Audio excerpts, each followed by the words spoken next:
Good morning, Raptor Freaks. Lexi Otts here. It's Thursday, and we're doing the Thursday Think Tank. And today's subject is about a backup point guard role for the Toronto Raptors. I'm kind of trying to think about who may be the backup point guard. In some ways, it's already figured out that Dennis Schröder is the starting point guard, with Scottie probably playing more point guard abilities alongside him. But Schröder, for defensive purposes, is the point guard.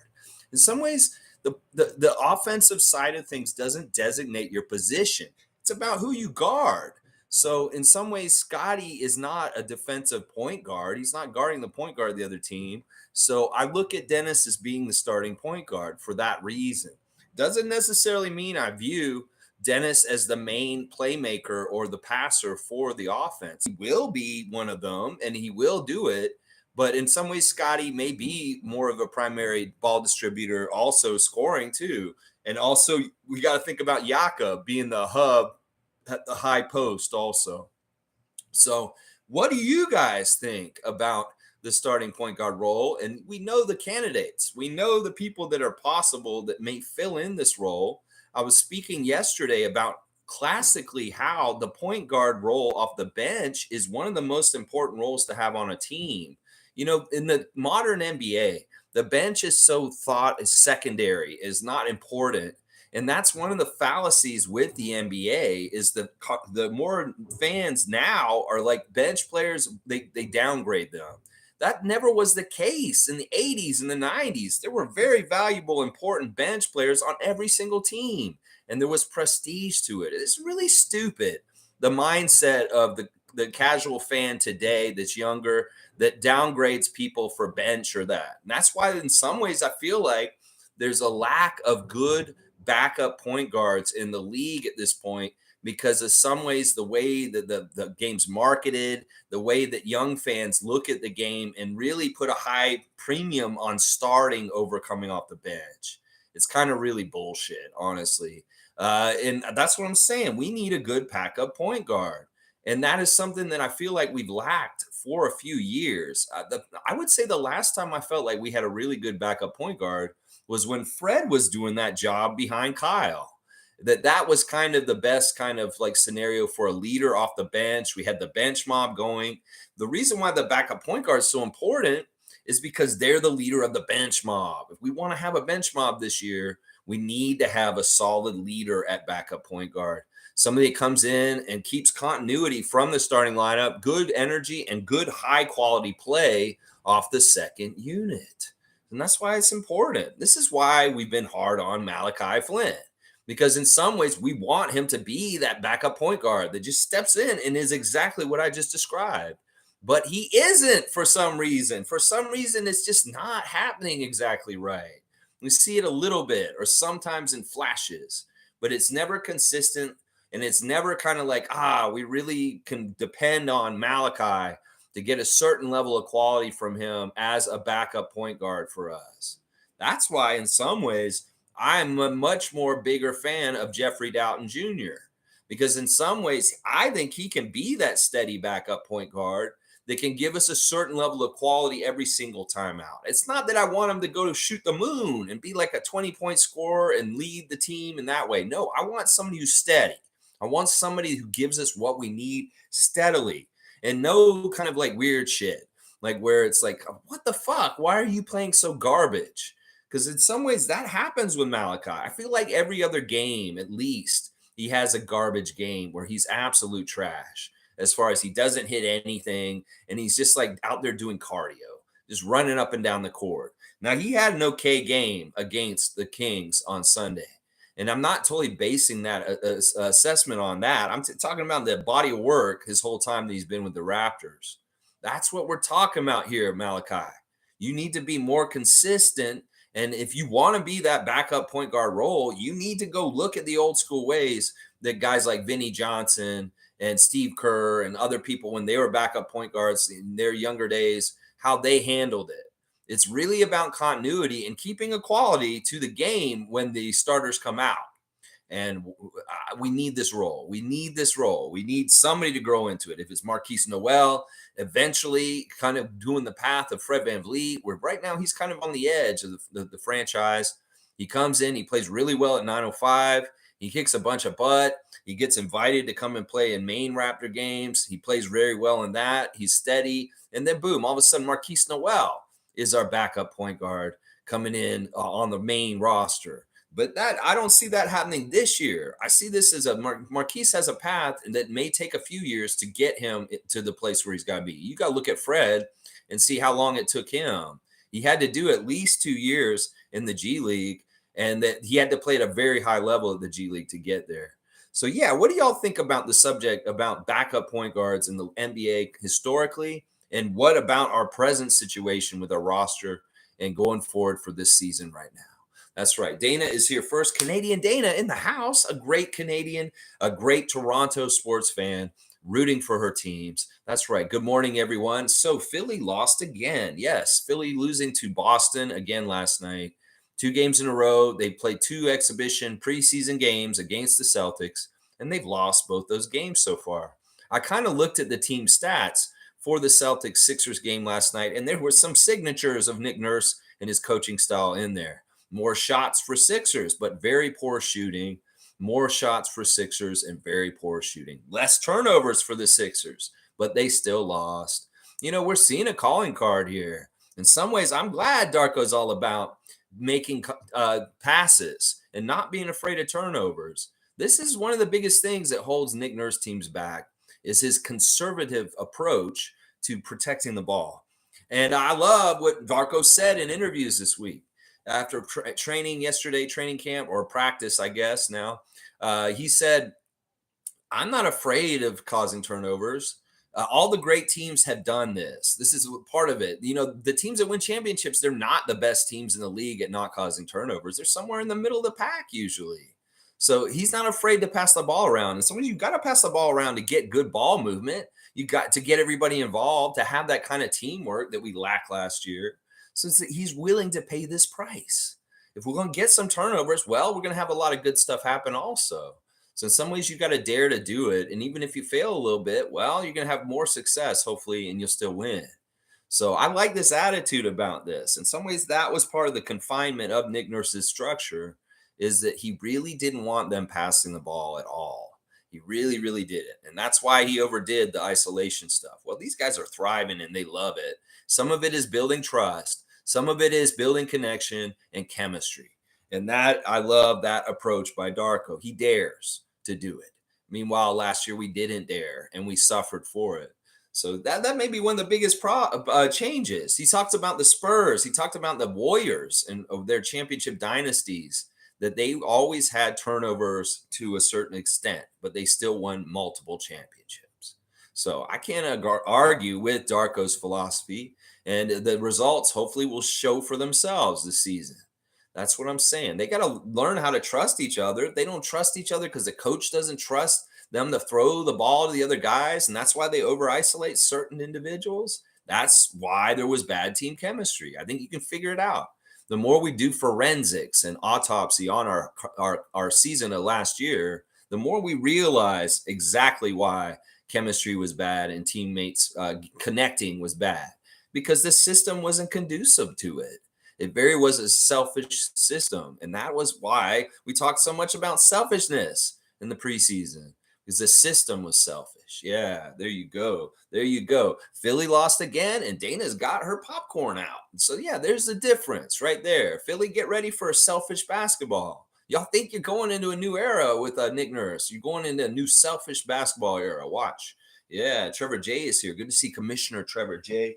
Of course, I'll bring out the Commissioner's Cup, Trevor J Cup, for the in-season tournament we got coming up. This is something that somebody's going to win at some point. We have prizes on this channel. That's right. That's right. That's the Commissioner's Cup sitting there behind me. All right, let's see what he's saying. Good morning, Raptors family, and happy Thursday. Happy Thursday to you, Trevor J. Hope you're safe and happy down in Columbus, Ohio right now. Yeah. Trevor's saying, just like the Boat Kings team. The Boat Kings team. I don't even know what team that is. The Boat Kings. All right, let's see. Who else is here? Nako's here. Good to see Nako the Nacho, my good friend Gerald Mayhew. Malachi can exist as a backup point guard. I don't know if he can exist as a second or third option off the bench. You know, in some ways, you know, his price And I don't know. Can we just pay him like minimums over and over again and he'll just keep him around forever? I don't know what you're doing with him, Masai. Seriously, how much of the development were you expecting to have by this point in his career? And how much of that was hampered by Nick Nursery, like Eric Flynn thought? That's what I'm wondering about with this. In some ways, I do kind of want to try and discover more with Malachi, with Darko being his coach, to see if he can unlock him in certain ways. But in some ways, also, I'm kind of like, if we have to make a cut this training camp, in some ways, I'm sick of Malachi and I want Jeffrey on this team. This, in some ways, this is part of what this stream is about, is me advocating for Jeffrey Dowtin Jr. to make this team over Malachi Flynn if they're going to make some sort of cuts. I don't care if Malachi's money is guaranteed and Jeff's isn't. In some ways, I want Jeff Dowtin Jr. on this team, no matter what. And it was interesting at practice yesterday. There's images of Darko sitting on the sidelines with Jeffrey on one side of him and Malachi on the other. And I'm wondering about the discussion they're having. They straight up asked Darko about Jeffrey Dowtin in the interview after practice yesterday. And he said, Jeff's a very hard worker. It was too bad he couldn't play in summer league. That hurt him. This is what Darko said. But he's showed up for training camp and everything so far, and he's been really working hard. And we like Jeff a lot. Now, I don't know if that's tipping a cap on what our decisions are going to be with our training camp roster. But in some ways, I didn't feel like it was a full-hearted endorsement for Jeffrey to make this team. In some ways, he's being diplomatic about it and saying, I really think he's a hard worker and he's a good guy and he's trying his best. But also he's leaving it open in some ways that, yeah, it may not be. That's the thing. I don't want Jeff to get cut because then he goes to Nick's team. He will be on the Delaware Blue Coats if we cut him. So in some ways, there's different reasons why.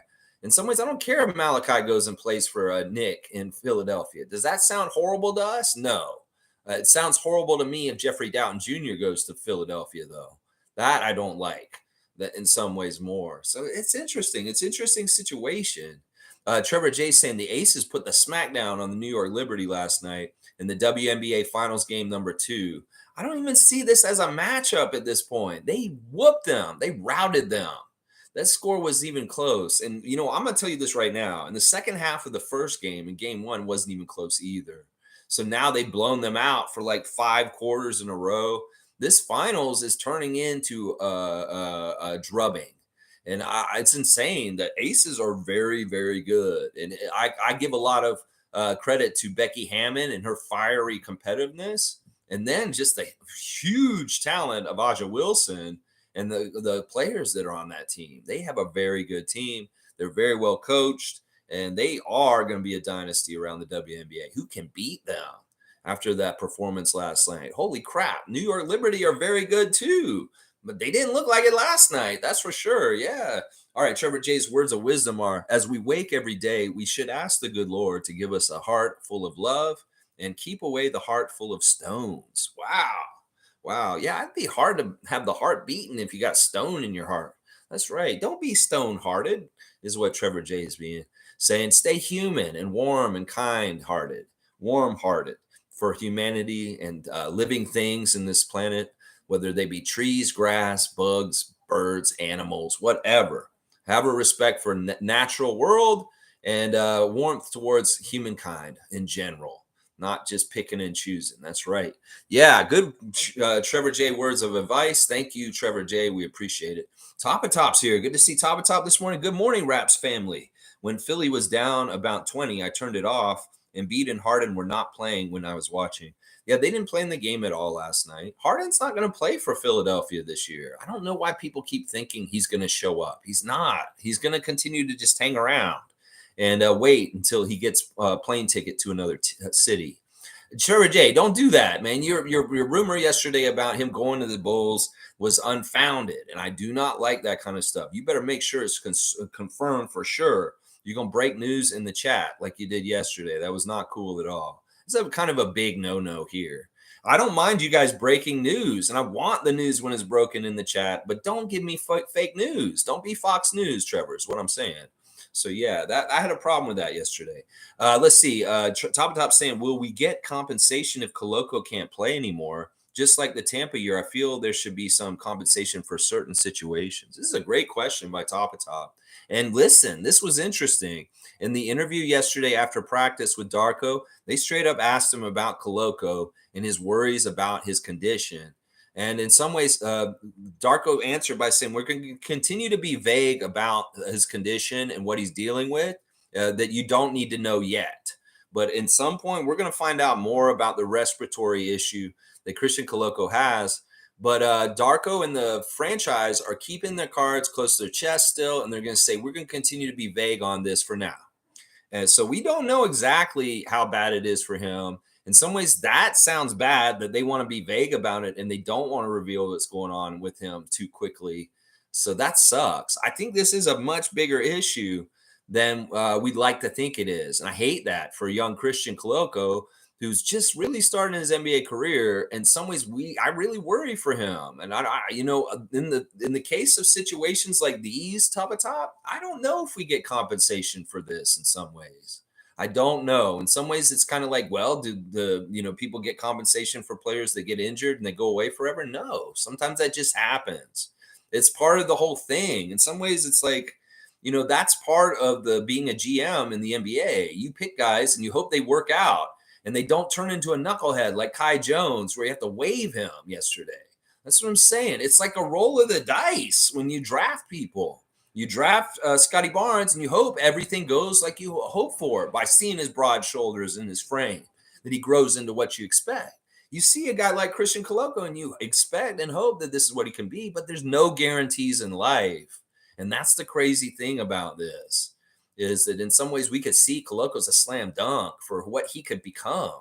But sometimes sad shit happens and it doesn't go the way you'd like it to go. I hope that's not true for him, and I hope everything works out with his health and he can return to the Raptors playing again. In some ways, this is probably very scary for this young man in some ways, or maybe it isn't. Maybe he's just like, this will clear up and I'll be fine and I'll be able to return soon enough. I don't know. They're still being vague. But at some point, we'll find out. That's for sure. Yeah, I don't think we get compensation for this. I don't think we do. But if we do, be sure that Masai and Bobby will be on top of getting it. Trust me. Yeah, they will. Fiercey's here. Good to see Fiercey Salsera. Good morning, family, and happy Thursday. Yes, Trevor, I'm afraid my Liberty team will be eliminated. Aces dominated. And as for Malachi, this year is do or die. No more excuses, as there is a new coach. That's a great point, Fiercey. That's right. Malachi, there's no more excuses. You can do this in pro-ams. You can do this and that. Nick's gone. You're no longer in the nursery, as your dad put it. Your dad, is he going to come up against Darko at some point this season? If I hear Eric Flynn say anything about our new coach, well, we'll know who the problem is in this. That it's your daddy and him needs to just shut up. Sorry, Iceman. I know he's not really Eric Flynn, but wouldn't that be weird if Iceman like Irvin was Eric Flynn? Anyway, yeah, I think that this is a do or die year. You're exactly right, Fiercey. And we'll have to see if he gets the whole year to do or die. Like I said, there's nothing guaranteed in anything. And even though his money's guaranteed, I guess that's guaranteed. They could eat that contract if they really feel like they'll get more worth out of Jeffrey Dowtin. What is a big deal giving $3 million to Malachi?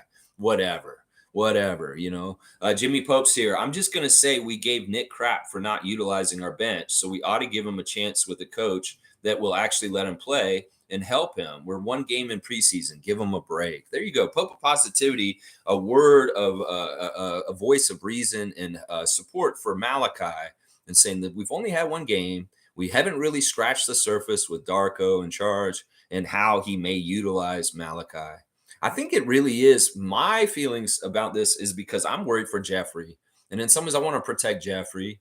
And that's probably a lot of the reason why my opinions are this way. I really do look at Jeffrey Dowtin Jr. as a much more valuable player than Malachi Flynn. Because in some ways, he can do what Malachi is supposed to do just as well as him. Malachi's bread and butter is supposed to be shooting. Well, Jeff shoots just as well as him. And in some ways, Jeffrey's a better playmaker than him, a better defender than him.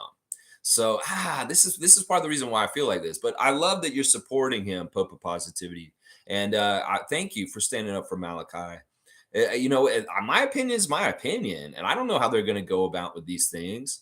But we'll have to see. In some ways, we need to see Jeff get his chance under Darko, and we haven't yet got to see that. That's for sure.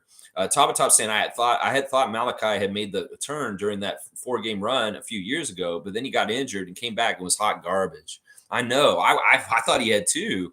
I know exactly when you're talking about. Fred got hurt, and then he had to take over, and he was starting, and he did very well for like those 4 games you're talking about. And then he got hurt himself, and it was a really bad situation. We had to go and sign Armani Brooks to come and be a fill-in because all our point guards were busted up. So yeah, this sucked. It's bad timing. In some ways, Malachi's career has been a tale of bad timing. Whether it's been the pandemic and the Tampa year for his rookie year, whether it's been Fred gets hurt and then he gets hurt right afterwards, whether he gets to play finally and he gets COVID and he can't play during that time too. There's been like 2 times where Malachi has been given the keys and said, "This is your team, dude. You can go," and he gets hurt or he gets COVID, some bullshit like that. And I know exactly what you're talking about, Top. He did turn the corners briefly. And I was like, yeah, Malachi finally made it. And then, like you said, he came back and he was hot garbage again. That's right. Cool Guest saying, good morning, Raptor Freak crew. Missed out yesterday again. My work schedule is crazy this week. Have to catch up on previous sessions on the weekend. No problem, Cool Cat. I understand you had a long weekend this weekend. And sometimes coming back on a Tuesday after a Thanksgiving Monday, you got a lot to catch up on. In some ways, maybe your employer's like, you could have been, you're not working on Monday, but we want you to do all the work you would have done on Monday, on Tuesday and Wednesday still. So yeah, I get it. You're back to the grind with 1 day less and maybe still the same amount of work to do. Yeah, all the best to you, Cool Cat, and catch up with us as when you can and come in when you can. We love you, and we always are happy to see you in the chat for sure. Nameless is saying Jimmy needs to settle down before Nikola F's him up. Nikola is 7 foot tall and doesn't perm or dye his hair green. What are we talking about? Jimmy Butler and Nikola Jokic? Is there some smack talk going on? I don't know the story about this Nameless. You may need to fill me in. I've been lucky to have Adriana hanging out with me in the last day or so. So I haven't been on top of all the NBA news as normal. So if there's any kind of beef with Jokic and Butler, let me know how things happened. I mean, listen, the thing I've been hearing about Jokic is he keeps getting interviewed and they ask him, how's this championship changed your life? And he's like, nothing. And people are getting pissed at that. They're like, I hate this guy. He's unaffected by this. In some ways, I like it. I like his demeanor about this. It's like in some ways, his priorities are the best. In some ways, he has the best priorities in the whole entire league. He cares about his family. He cares about his private life. He cares about his hobby, his horses. The basketball is just a job. In some ways, it infuriates these people because in some ways, he's the best at what he does in this league. And in some ways, he could give a shit. And I love that about him. In some ways, having him be the champion, the top dog in the league right now, he is. I'm sorry. You can poll and put Giannis above him, but Nikola Jokic is the number 1 player in this league, ESPN. I love that he has that attitude, considering all the people around him and their attitudes and different personalities and crazy shit the different NBA superstars around the league have. Having a Jokic with that kind of attitude is fantastic. And on the same token, I'll say Jimmy Butler's attitude, coming to media day with the emo haircut, that is a great, fun, playful attitude also. So if they're not getting along, get along, guys. I know y'all are adversaries and you have problems with each other because of basketball reasons, but that shouldn't matter. G saying Nick Nurse's low turnover philosophy equals ISO ball. Yeah, he doesn't want it to pass it. He doesn't want to do any of that kind of stuff because, babe, you're being too loud. She's on the phone in the other room.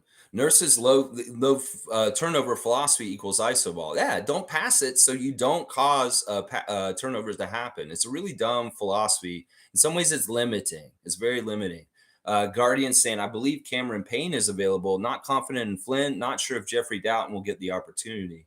Well, I don't want to add more names to this debate and trying to figure out who should be this. A campaign's okay. He's a great shooter, but he's not really like, I don't really look at him as a point guard.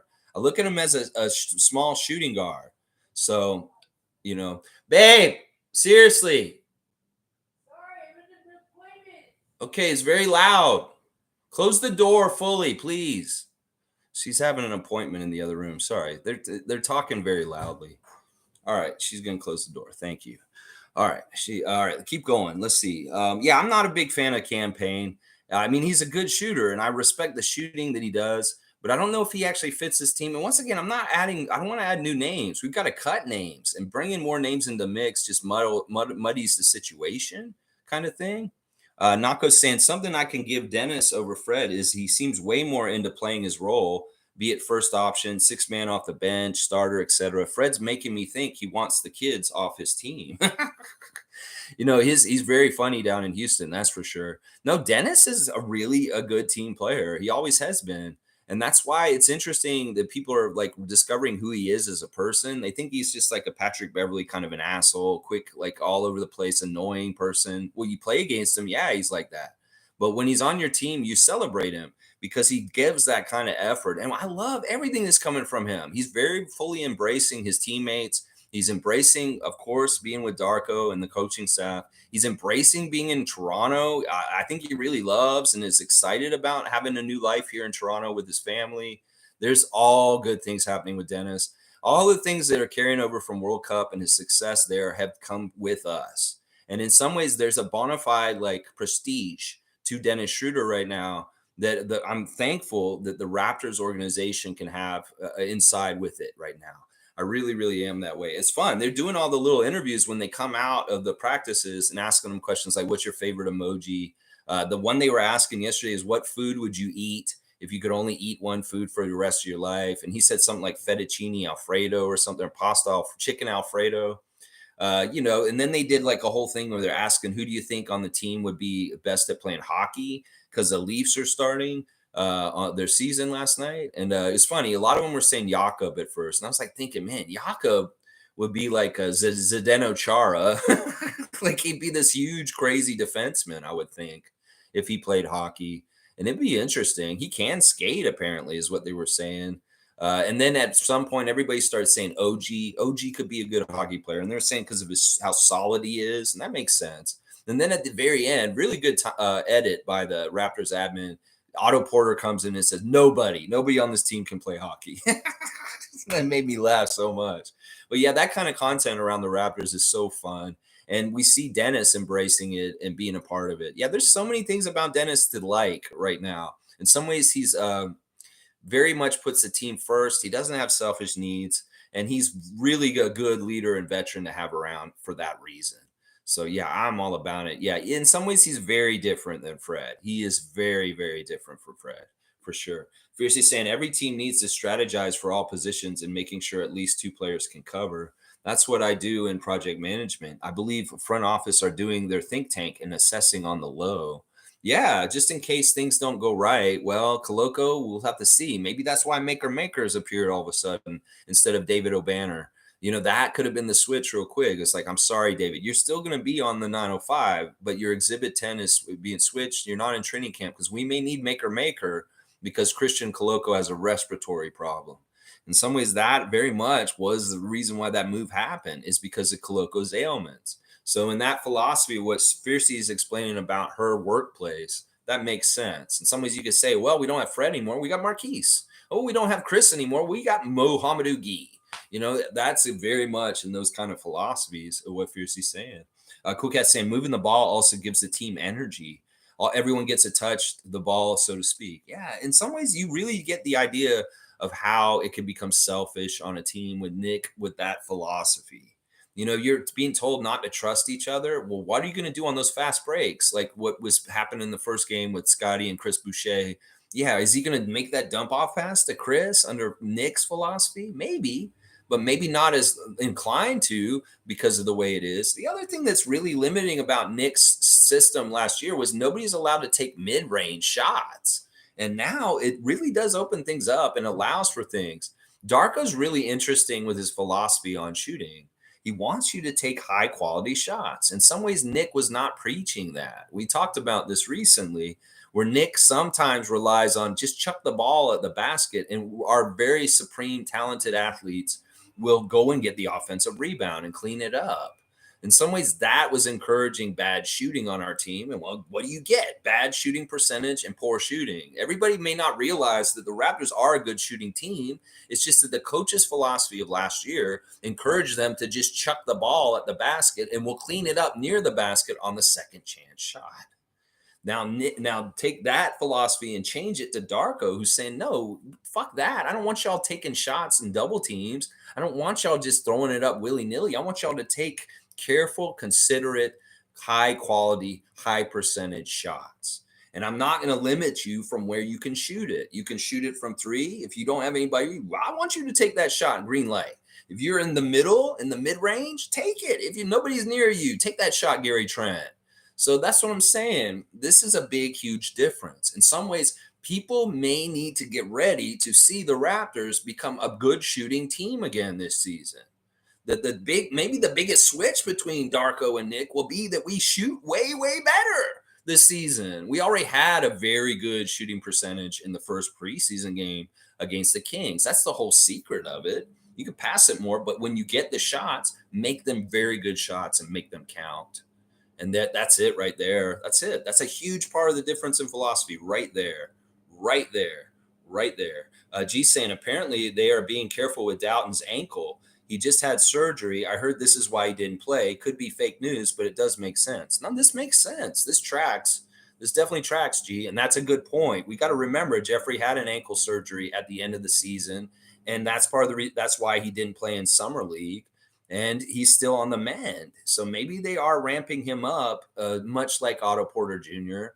Yeah, that could very well be it. Hopefully we'll see him on Sunday against Carnes Titans. Yeah. I think this is actually not fake news. This is logically makes sense, what you just said. I think it makes sense. Cool Cat saying fiercely, 100%. Yeah, get those backups to your backups. Next man up mentality is so important.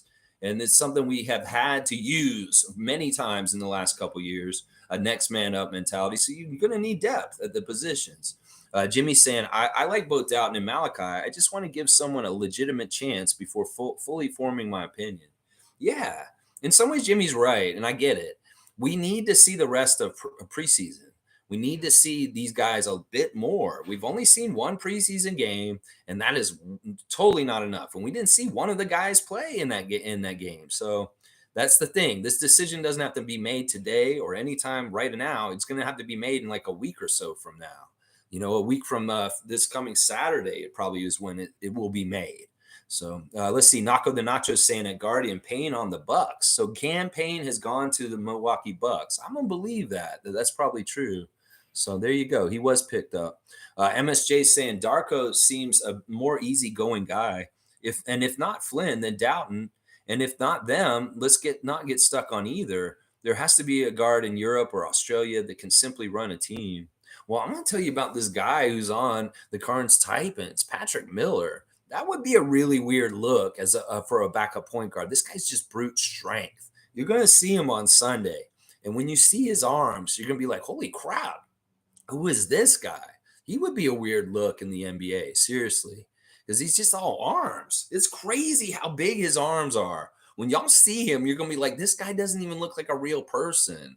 He looks like some sort of like toy that a kid would play with that has like He-Man arms. Seriously, that's how he looks. So I don't know. Maybe we scout this guy on Sunday and say, hey, Patrick Miller, you want to replace these two guys over here? I don't know. He's not very talented. He just looks really crazy, like impressive with his body. I mean, he's okay. You'll see him. When you see him on Sunday, you'll see what I mean.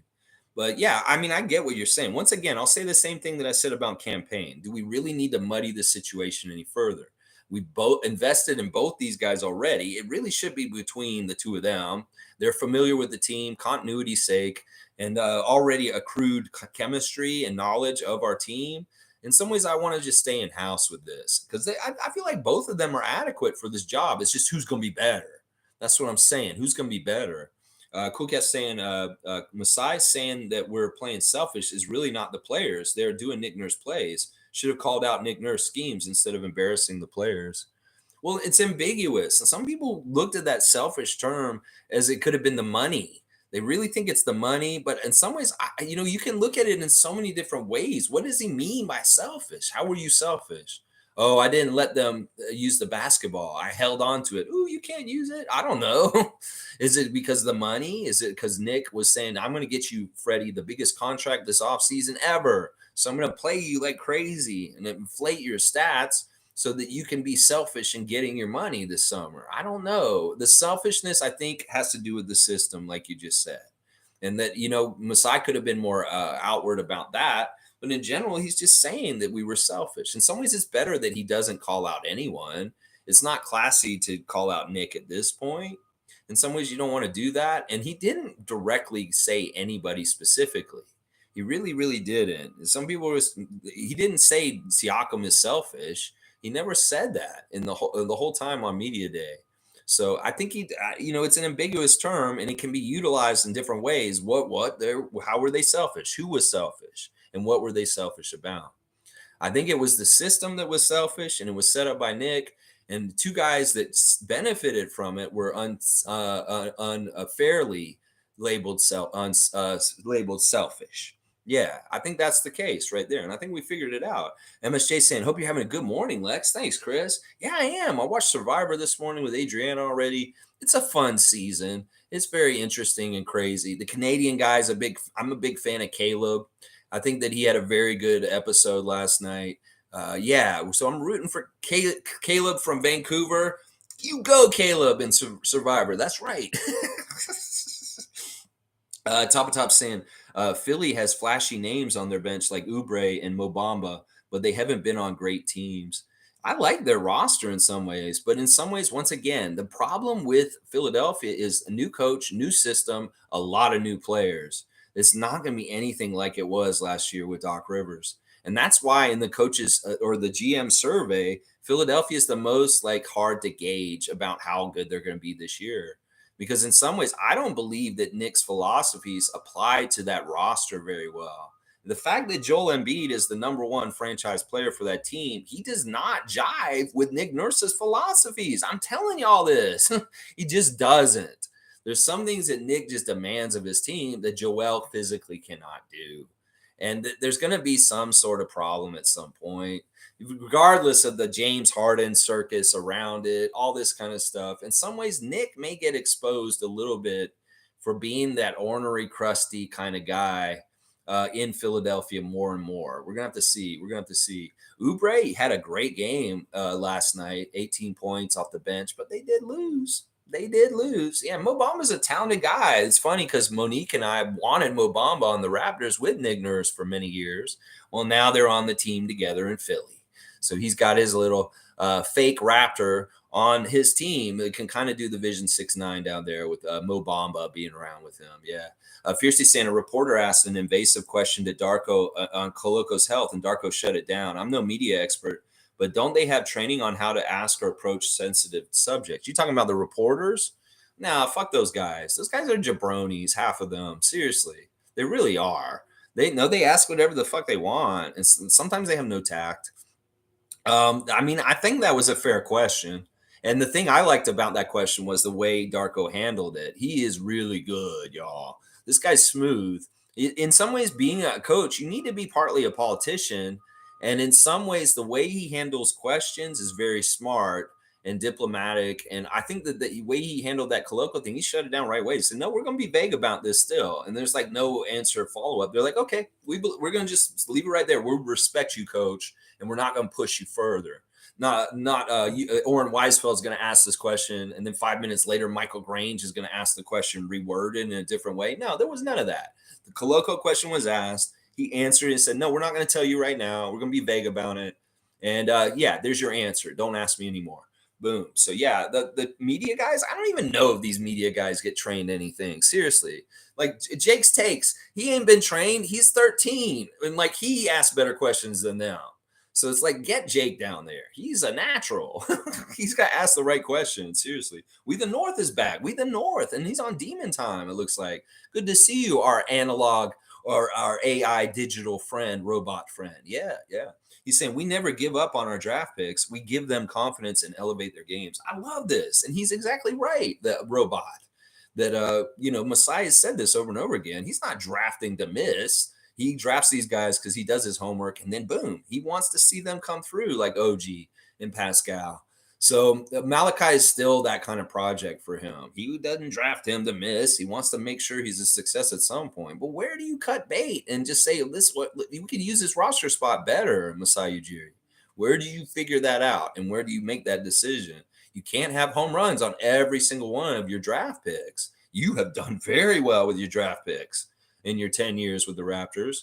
And Malachi may be kind of a mid draft pick out of ones that you've done. And maybe you need to let it go at some point, is what I'm saying. Yeah. G saying, Fiercey, they said something like you have been vague on the subject in regards to Koloko's health. And Darko said, yeah, let's keep it that way. Yeah, he was awesome. He was awesome. He made a really funny joke, too, in the conference yesterday. They asked him about a new three-point line that's on the court at OVO Center. They made a new gray line that's out near the logo. It's like way further out.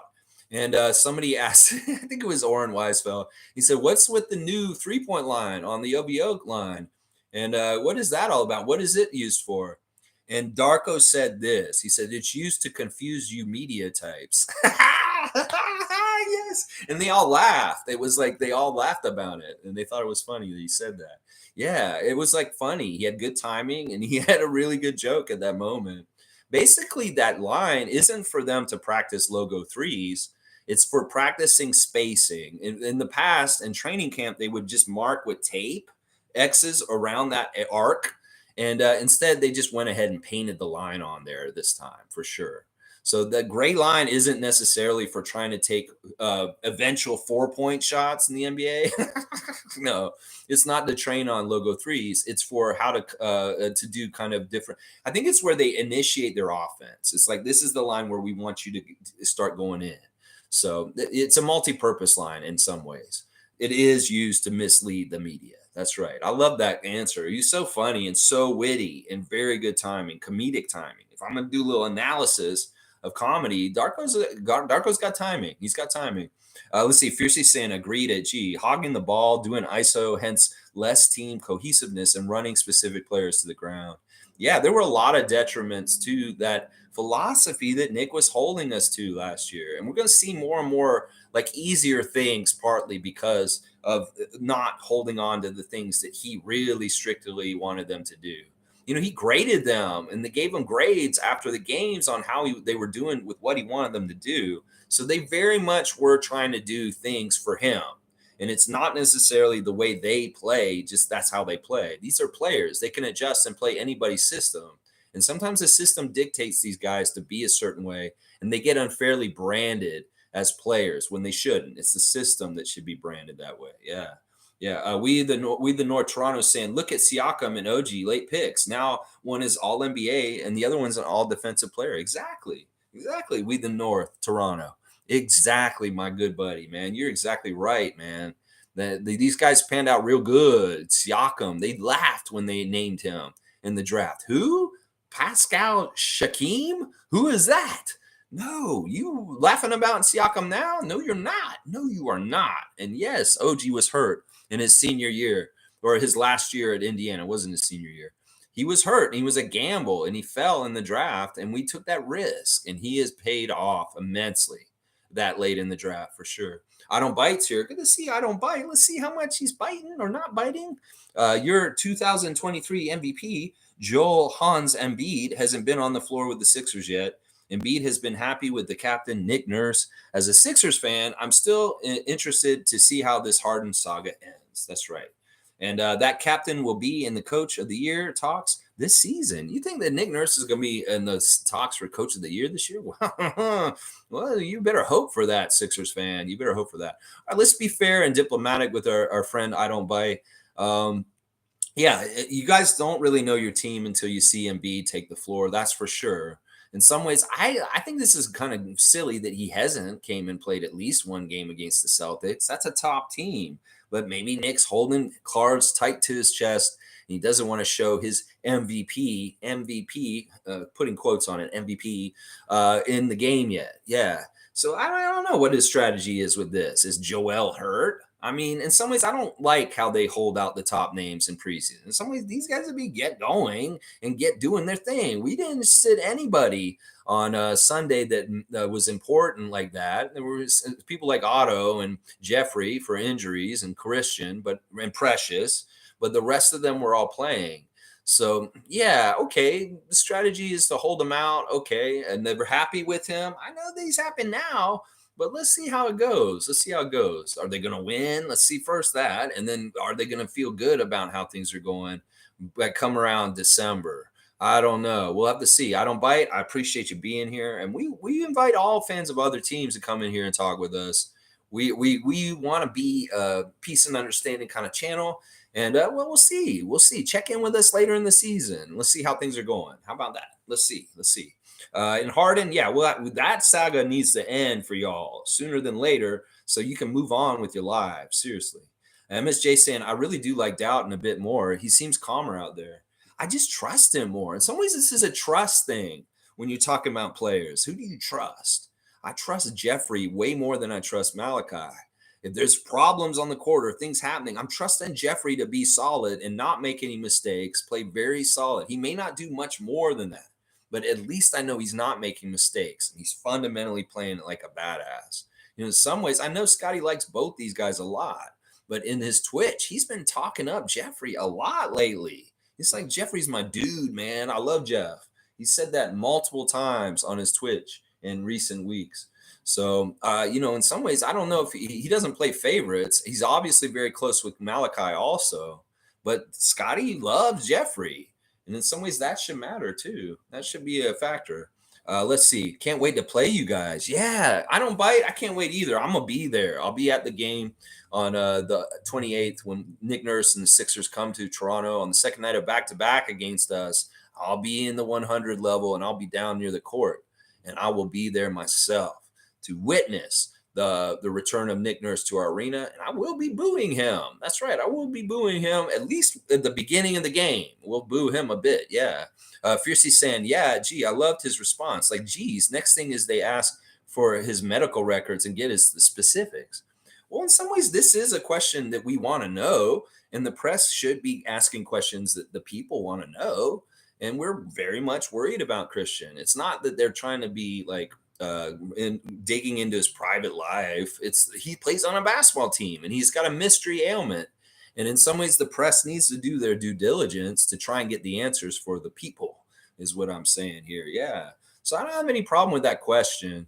I think that I'm glad they asked it, because I'm very worried for Christian, and I'm more worried because of the answer. They're saying they're being vague. I'm more worried about Christian now. They said something like, "Oh, it's not a big deal. He'll be fine soon." That's not what they said.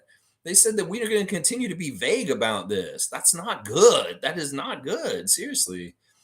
Jimmy Pope saying Maxey playing 44 minutes in a preseason game. Nick never changes. He played 44 minutes last night. Yeah. You guys, he's lying to y'all, Sixers Nation.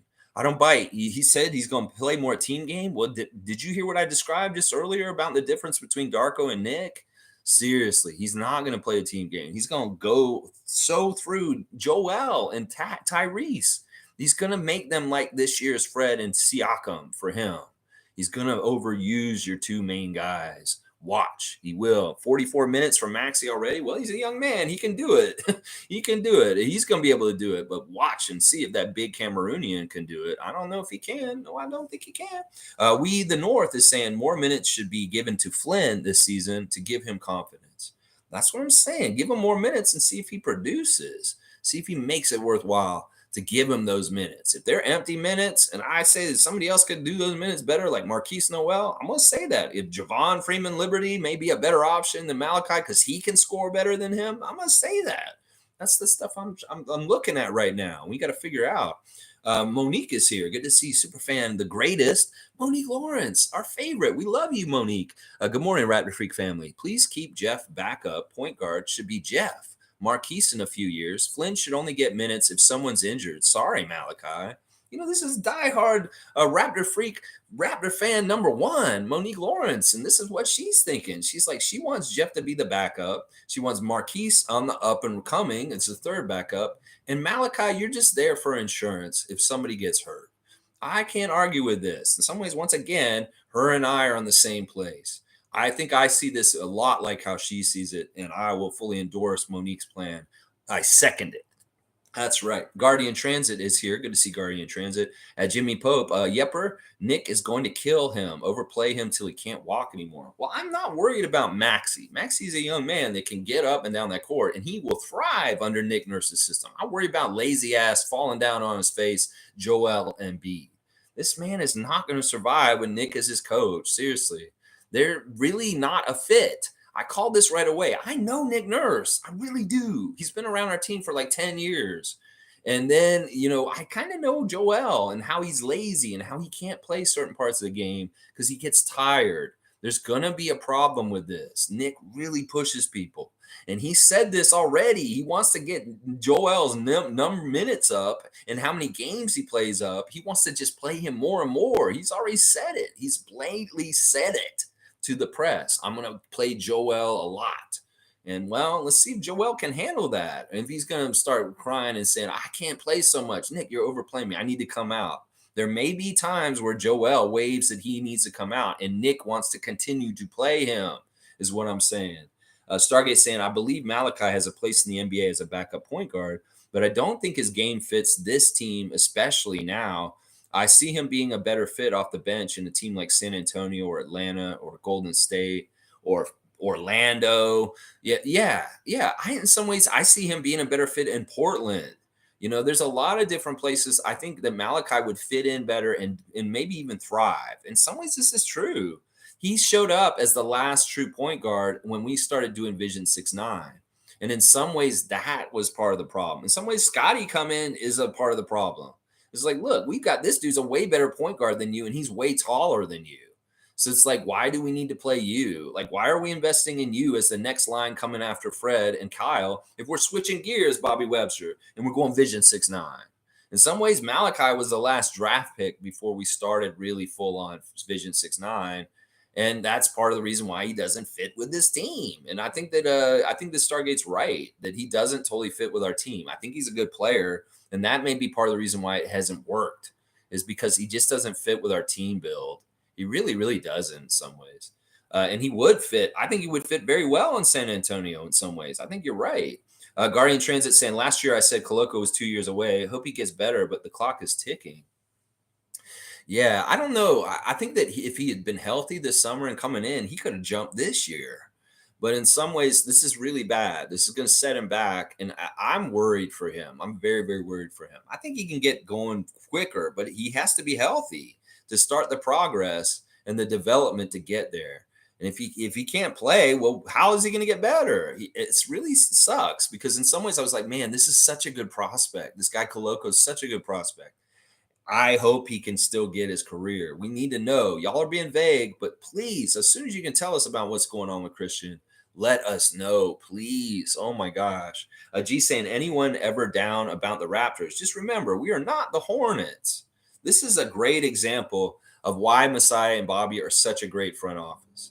Look at the problems with the Hornets. Like Kai Jones, they waived him yesterday. This dude's good. Actually, he was one of their best young players. He can jump out the roof, but he is mentally crazy right now.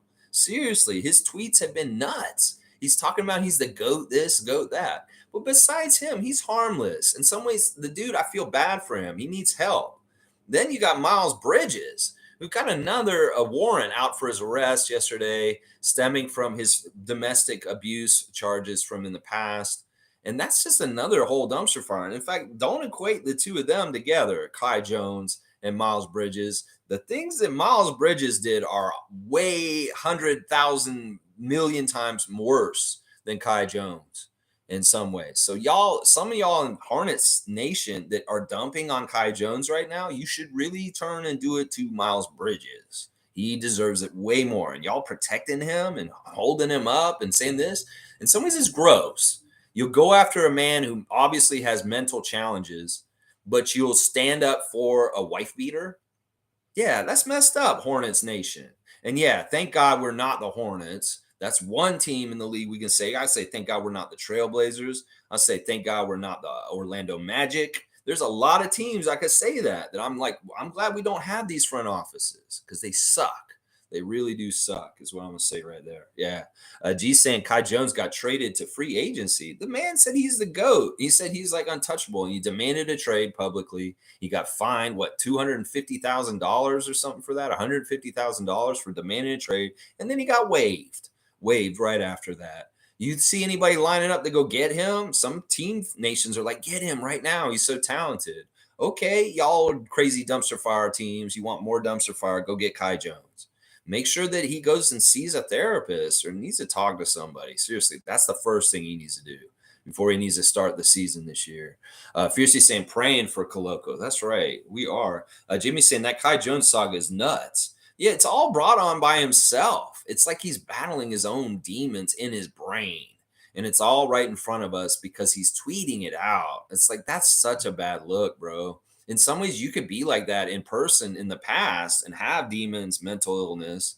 But when you have social media in the mix in this new world and everybody is putting it's on broadcast and everyone can see it, that is crazy to me. That's crazy. Fiercely saying, who was Kai Jones? Who drafted him at first and why was he waived? Kai Jones is a draft pick of the Charlotte Hornets. He played a couple years. I think he had 2 years in the league or something. He's actually a really good prospect. He can jump like crazy. He's really athletic and he has some promise, but he's losing it up here. And in the last week, he's had a series of tweets that have been off the chain, just unhinged. And it's really weird. Like he's dissociated from reality. He's talking about the GOAT this and the GOAT that. He's talking himself up. He's saying all this stuff. And at one point, a couple of days ago, he demanded a trade from the Charlotte Hornets publicly on his Twitter, which is a big no-no because of Lillard this summer. So they fine him that money, and the Charlotte Hornets turn around and you said, you're kind of messed up. You're waived. And they waived him yesterday, just straight up. No value to him. This guy is actually one of their best young players coming up, and they just waived him. Yeah, that's crazy, man. Blackhawks here. Good to see Neil. Koloko would have to be out the entire year for Raptors to get a medical exemption. Remember, the Bulls got one for Lonzo last season. That makes sense. That makes sense right there. So we'll have to see. So there maybe is some sort of compensation or exemption that the Raptors will be able to explore with him if this is the case. Now, we want his health to be better, and he just comes in at some point. That's the better outcome than trying to get this. Stargate saying I don't bite.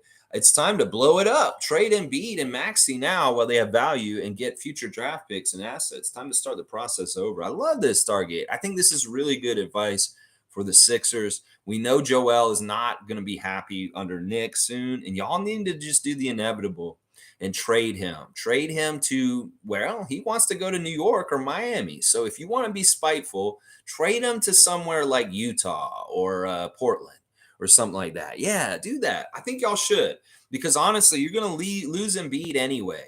And you might want to be ahead of the curve and just go ahead and trade him now. Now, Maxey's interesting. I would normally tell you keep Maxey, such a young stud and such a good player. But honestly, after Embiid leaves, I don't think Maxey's going to want to be there either. So you might want to just go ahead and blow it all up. It seems like the best choice for the Sixers at this point. Nick Nurse needs a clean slate. You guys need to restart and rebuild with a Vision 6-9 like the Raptors were doing.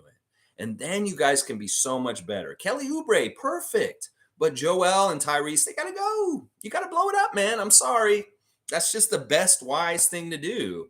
And we've all really thought about it a lot. And we just think this is the best thing to do at this point. Yeah. Cowboys saying, good morning, Lex and the Raptor Freaks. Boom. What's the news on Koloko? It's vague. That's what it is. It's just vague. That's what it is, Cowboy. It's vague.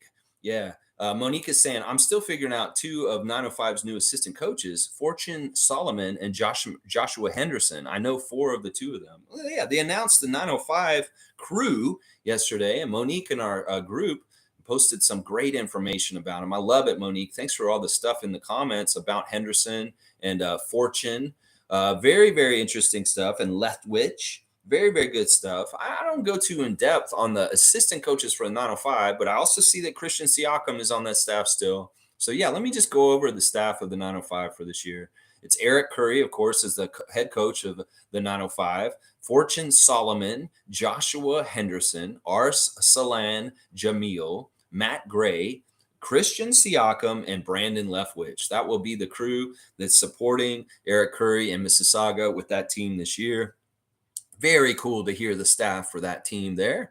And if you find out more about them, share it with us, please, Monique, please. MSJ saying, yes, if Flynn turns it on tomorrow, that's great. I will be excited. Jimmy Pope, but it's been a few years and it just hasn't happened.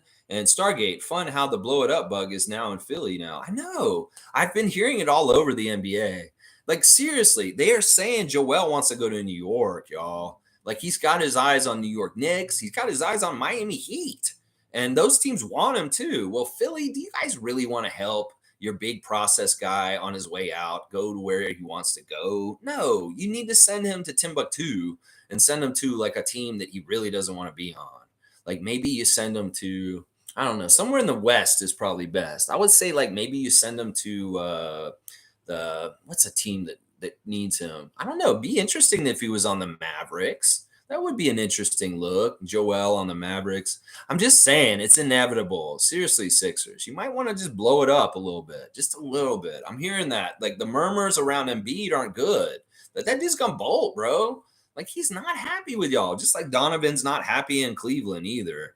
The same thing y'all need to do in Cleveland, Cavaliers. You need to trade Donovan Mitchell before he just up and leaves and goes to the Knicks. Seriously, y'all need to think about this, Cleveland and Philadelphia.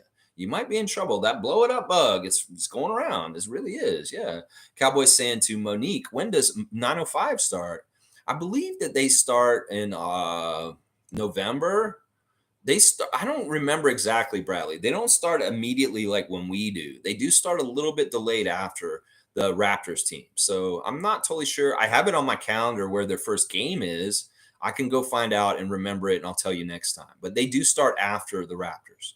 Stargate saying at MSJ, isn't that what their fans and the U.S. media tell us to do with our team? So why can't we apply to other teams as well? The process is over. Trade Maxey and Joel while they still have value. Yeah. Why did you say that way? That doesn't sound right. Did they do that to us? Really? No, they don't do that to us. They're nice to us, right? No, they wouldn't do that. We don't want to lie to them. We really care about the Sixers and we want to help them. So we're saying y'all should blow it up. Seriously, you should blow your team up right away because Nick is a good coach and y'all need to give him a clean slate. He cannot deal with Embiid. The faster y'all trade Embiid, I'm serious. I'm trying to help y'all.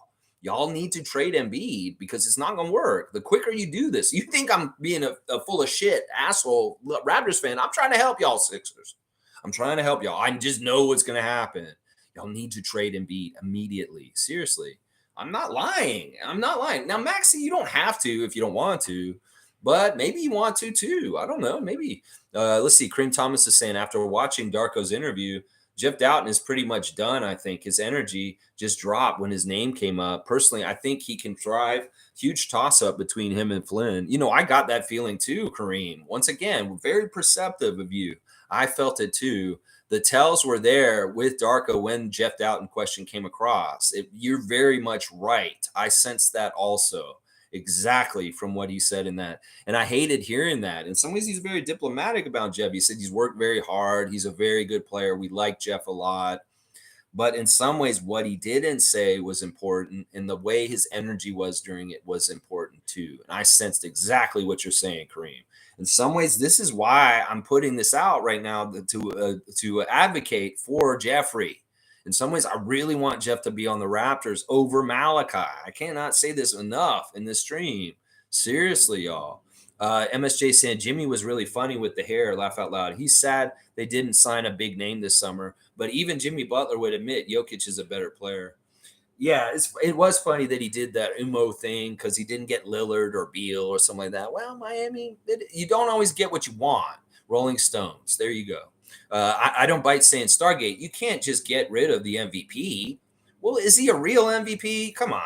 The odds of Philly finding anybody even close to him in the draft is almost impossible. Maxey is only about to be 23. You don't just trade young talent away. Well, do you? I don't know. Maybe you do because everybody's always telling us we do. So I'm just saying, in some ways, y'all got to realize Maxey's potential is his trade value. And it may be at an all-time high right now. And if you really want to get the right things back for him, like Utah did when they traded Donovan Mitchell and Rudy Gobert, you better do it now while his value is super high. What if Nick injures him this season?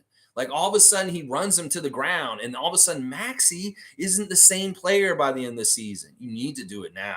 His value is at an all-time high right now. You will lose out if you don't trade him now. I'm telling you, y'all, listen to me. I don't bite. And tell the rest of the Sixers fans what I'm telling you. This is important. I want to help y'all. I really do. I really, really do. Shaq Lindsay saying Marquise might not make the team because he hasn't shown much during preseason.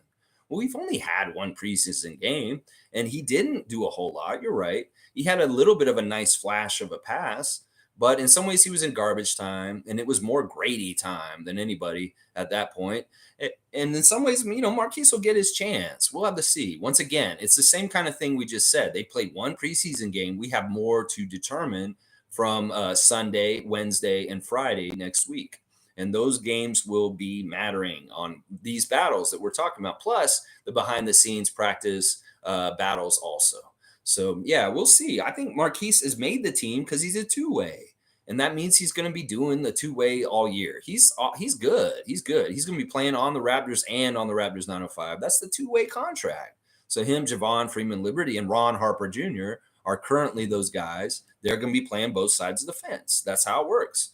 Fiercey saying, I guess players like Dennis, who are used to the FIBA style, have way less difficulty playing team ball in the NBA. I like it. This was brought up also in the interviews yesterday with Darko. Darko asked if having a coach like him from Europe and a player like Dennis from the FIBA World Cup and Germany, does that make the Raptors able to play more of a FIBA style within the NBA? This is something we talked about on this channel recently, and they're coming around with the interviewers now and asking it in the media scrum. Well, Darko was very clear about it. In some ways, yes, this is something that is special and important about our team, because in some ways, European players are being taught more than North American players how to pass. This is specifically what Darko said. In some ways, over here, it's more about dribbling and individual skills and shooting and being a scorer. That's what we really orient our young people here, learning and training in basketball. Over there, they're training them how to pass and training them to be more team-oriented in passing. And that was probably the biggest distinction that Darko made about the difference between training European players and training North American players. They asked Jakob about this too, about FIBA influence on our team compared to the rest of the league and stuff. And he said, you know what, that can't hurt. There is a style that we play over in Europe, and Darko and Dennis are an epitome of it. And in some ways, Jakob's familiar with it too from his work with the team of Austria. And, that's not a bad thing. In some ways, bucking the trend of selfishness and superstar showcase NBA by bringing in an element of FIBA flavor to your team could be very fruitful. It was for Jokic and the Nuggets, that's for sure. So if we want to be more like the Nuggets and Jokic and win championships, hey, I'm not upset about that. So FIBA flavor is good for NBA teams. And some teams may be like, we want to be more the NBA superstar showcase teams like the Phoenix Suns. Well, they're probably going to fail. And a team more like the Nuggets or the Raptors is going to be successful because they bring in the elements of team ball that are in FIBA and mesh it in with a hybrid of the NBA Superstar Showcase. That's what I'm saying right there. Yeah, there you go. There you go. Trevor J saying, Lex, me and my cousin were listening to you yesterday, and you wanted me to do a prank on you. If I can get you to drop the F-bomb on me, I know you will, but I earned $300 in the process. So you had a bet with your cousin if you could get me to drop an F-bomb? That's hilarious.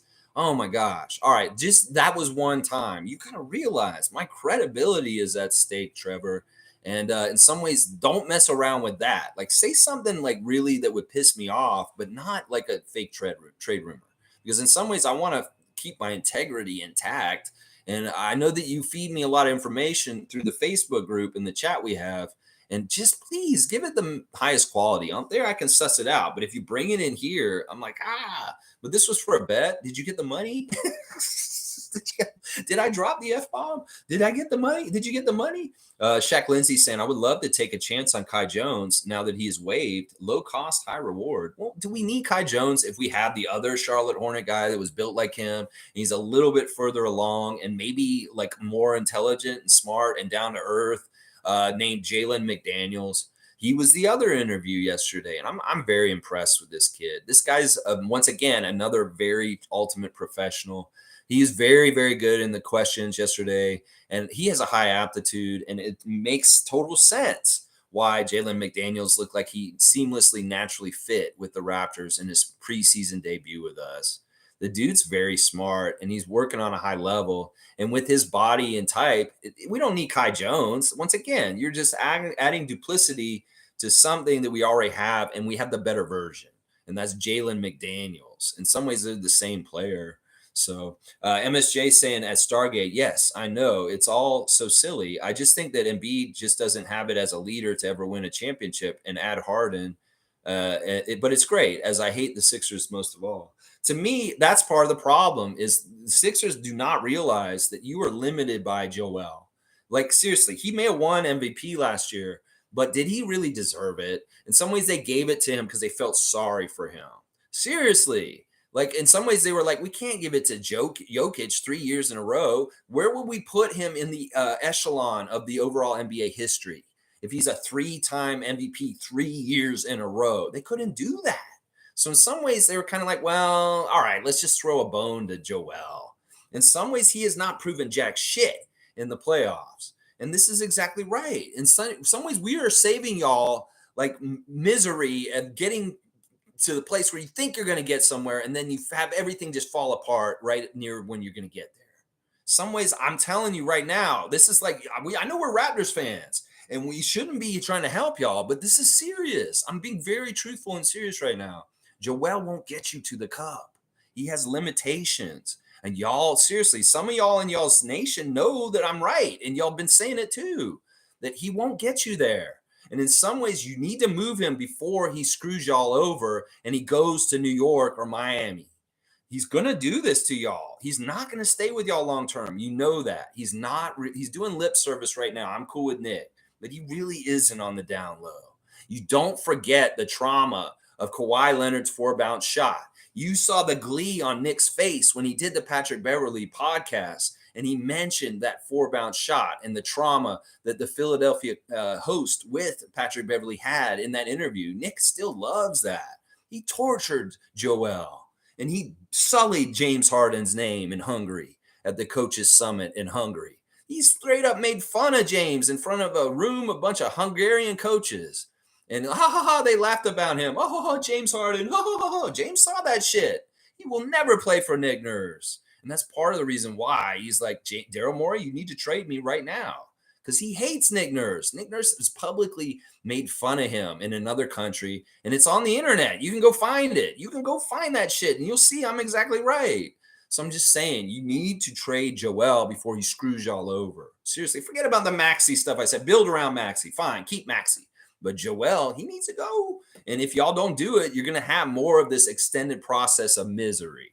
That's all he's been this whole time. You know that's true. You know that's true. And in some ways, his whole move to go on Team USA recently, it shows you just how lazy he is. It shows you just how he doesn't want to do things the hard way. If he wanted to go the hard way, he'd be playing for Team Cameroon. But no, he wants an easy path. He wants everything easy and given to him. People like him do not win championships. And y'all need to seriously cut bait with him. Seriously. And get something for him while you can. Yeah, there you go. There you go. I don't bite saying, let Captain Nurse. Hang on. I want to see what he has to say. This is good stuff. Let's see. Holy crap. All right. I do want to cut off because Adriana is here, guys. And I do need to spend time with her. Let Captain Nurse implement his style. Sixers could get a good 3-and-D player and some picks for Harden if he doesn't come back. Captain Nick Nurse didn't come to Philly to rebuild. He came to win championships. Yeah, I know. I get that. But in some ways, he doesn't fit your MVP. Your MVP, he really doesn't. Seriously, they are like oil and water. They really don't fit each other. Nick has demands for his players. He's not a nice guy. First of all, Nick is an asshole. And he is not going to be nice to these guys in the back, behind the scenes. He's more likely to come at them. Now, he has to be a little tenderfooted with Joel because he's the MVP in the franchise and all that. So he has to, but with the other guys, he's going to be on them. Like, he'll tell Tobias Harris that you aren't doing good enough. He'll throw him under the bus in an interview after the game. Watch, he's done it to our guys. He's going to do it to y'all's too. At some point, if Tobias does not step up and play really well, Nick Nurse will be in the interview after the game and name him and throw him under the bus. Watch. And just see how that helps your team. Seriously, you're going to find out. You are going to find out his style. Yeah, implement his style. I know his style. I can't wait to see it. That's why Raptors Nation's over here with popcorn, waiting to watch the show in Philadelphia this year. because we know Nick Nurse's style. We know what he's trying to do in this league as coaching style, and it just doesn't jive with Joel. I'm going to tell you that right now. Shaq's saying Chris and Precious will be a stud under this new system. I hope so. I really can't wait for Precious to come back and see him under Darko. In some ways, that's going to be a lot of fun. I was worried about Chris, but Chris had a really good game against Sacramento. And if he does what he does, like he did last year, he's safe. He's very valuable, and he's a great role player. He's a very, very good role player to have on a team. David's saying, well, unfortunately for you and the goofs in Philly, you ain't winning shit. So fucking beat it, bud. Hey, David, come on now. I know you really don't like Embiid or the Sixers, but let's be kind and show some brotherly love to our friend from the brotherly love city of Philadelphia. Once again, we're inviting space, David. We don't mind fans of other teams to come in here, especially when we want to help them. That's what we're trying to do today. That's right. Shaq Lindsay saying, when is the next Raptors game? They are playing Sunday night, 6 p.m. Eastern time at the Scotiabank Arena against the NBL's Carnes Taipans. I will be going to that game. And if you want to go to that game with me, Shaq Lindsay, you can meet me at 4:20 on Sunday afternoon at the Rusty Star Cones that are out in front in Jurassic Park. I will be standing out there like a sitting duck, and y'all can come and see me and say hi. David will be there too. So yeah, if y'all want to go to a Raptors game with me, Sunday, 4:20, out in front at Jurassic Park. Meet me there, and we'll go inside, and we'll watch them whoop up on that Australian team. That's right. Let's see. Monique is saying Darko era loading. Darko interviews have been amazing. That's a whole part of the aspect. These guys keep telling us stuff about Darko, and it's like, this dude really cares. He really likes us. And some of the stuff like Jakob has said or Jalen has said yesterday about Darko, he really gets to know you. He cares. You want to fight for him. You want to do good for him because he cares and he's getting to know you. That's what I'm saying. This is the stuff people have been saying. David saying Shaq Lindsay Sunday and then Tuesday. Is the game Tuesday or Wednesday? I'm trying to figure it out. I think it's Wednesday, actually. I'm not totally sure. The Chicago game, is it Tuesday or Wednesday? I'm trying to, you may be right. It may be Tuesday. Cowboys saying, I think Freeman-Liberty will show up big against the Taipans. I could see him having a good game in that game. He's probably going to get a lot of run because that team is not that good. In some ways, I'm going to say on Sunday, you don't expect to see Pascal, Scottie, and OG a lot in that game because we won't need them. This game is really going to be a good showcase for the end of the bench and the guys who have not gotten to play in the preseason yet, like Jeffrey Dowtin and Ron Harper Jr. and Maker. He should be playing in that game too, especially since he's Australian, and it may be fun for him to play against the Australian team. Maker. Yeah. Wayne Stranderson on the topic at hand, with teammates in position and able to execute, the best choice is Jeff. Personally, I still want Malachi on the team. However, he has to produce. He knows the culture. Wish him luck. Yeah, I mean, in some ways, I'm completely with Wayne on this. If the teammates and the position, and he's talking about the best with the chance to execute and be successful, it's Jeffrey. It's Jeffrey. It's been him over and over again. I have more faith in Jeffrey. If he's wide open, he's going to nail that shot. That's the problem here. If Malachi's biggest strength is his shooting, if he's wide open and Jeff's wide open, I'm going to bet Jeff's going to make the shot more than Malachi is. That's just what I've seen in their body of work as Raptors. And Malachi has more time in his body of work, more time to really show it. And Jeff's time has been shorter and has been more efficient and more dependable. That's really what it is right there. If my life's on the line, I have to pick between Flynn or Dowtin to take a three to save my life. I'm picking Jeffrey. Even if I wish I could say I would believe in Malachi to save my life, I would pick Jeffrey. Seriously, think about that brain exercise right now. If your life is on the line and somebody has to make a three or you die, who do you want to shoot it, Malachi or Jeff? Think about that. Seriously. Nameless is saying nobody on this team can play hockey straight up. Yeah, that was funny when Otto said that. I don't think that's true, though. I don't think that's true. I think that in some ways that's not a nice thing to say by Otto, but it was really funny in the edit. Yeah.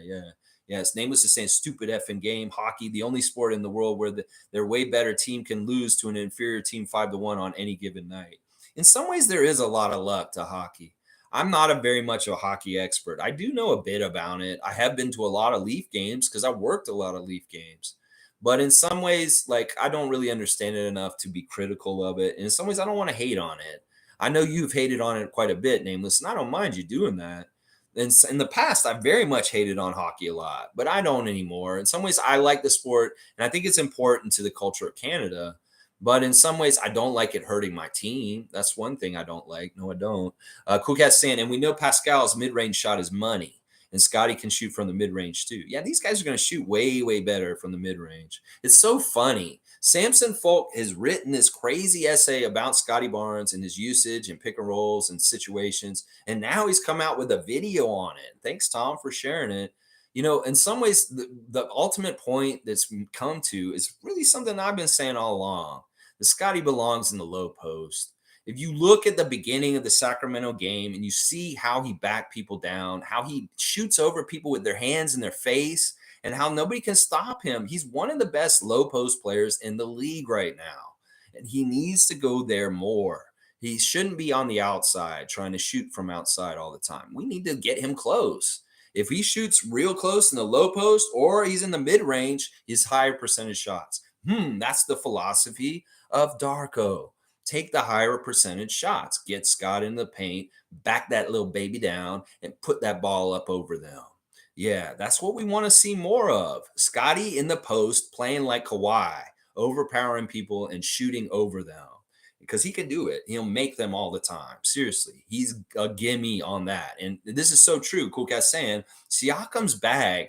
Like they keep saying this about Siakam and him fitting into Rajakovic's system. Really good skills and quality players fit in no matter what. And this is the truth about Siakam. His strengths are going to be utilized in different ways this year than last year. And hopefully we'll see a more varied contributions by Siakam this year in all stat categories. And that's what I'm looking forward to. I'm excited about that for sure. Fiercely saying, laugh out loud at Cowboy. Not you dissing my Liberty or you dissing the Typins. I think he's talking about Freeman-Liberty. He's talking about Freeman-Liberty. Yeah, Kareem saying Nick Nurse was absolutely perfect for our 2019 squad with a few defensive schemes and management, but let's not overhype him. He was given the keys to a Ferrari. I love Nick Nurse, but let's see how good he really is. In some ways, this is true. In some ways, he does have a situation with the Sixers that's similar, kind of. Not really. That this team in the Sixers is nothing like that team he got with the Raptors. That team he got with the Raptors was bona fide good.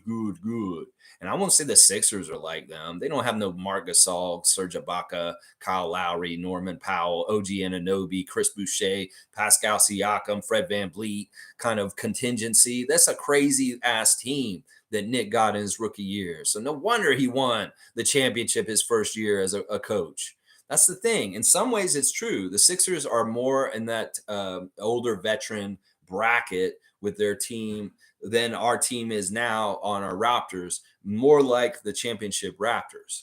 But in some ways, it's not the same quality of veterans. And in some ways, it's not the same kind of mix that can work to that kind of level of success, is what I'm going to say right there. Yeah, Kareem's right. In some ways, the work of Dwayne Casey is what propped up Nick to look so good. In some ways, the work of Kyle Lowry and Kawhi Leonard propped up Nick to look so good. The work of Marc Gasol propped up Nick to look so good. Yeah, this is the truth. And now is Joel going to prop up Nick to make him look so good? I don't think so.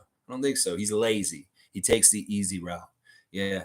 MSJ saying, did people know Will and Jada Smith have been separated since 2016? What the F?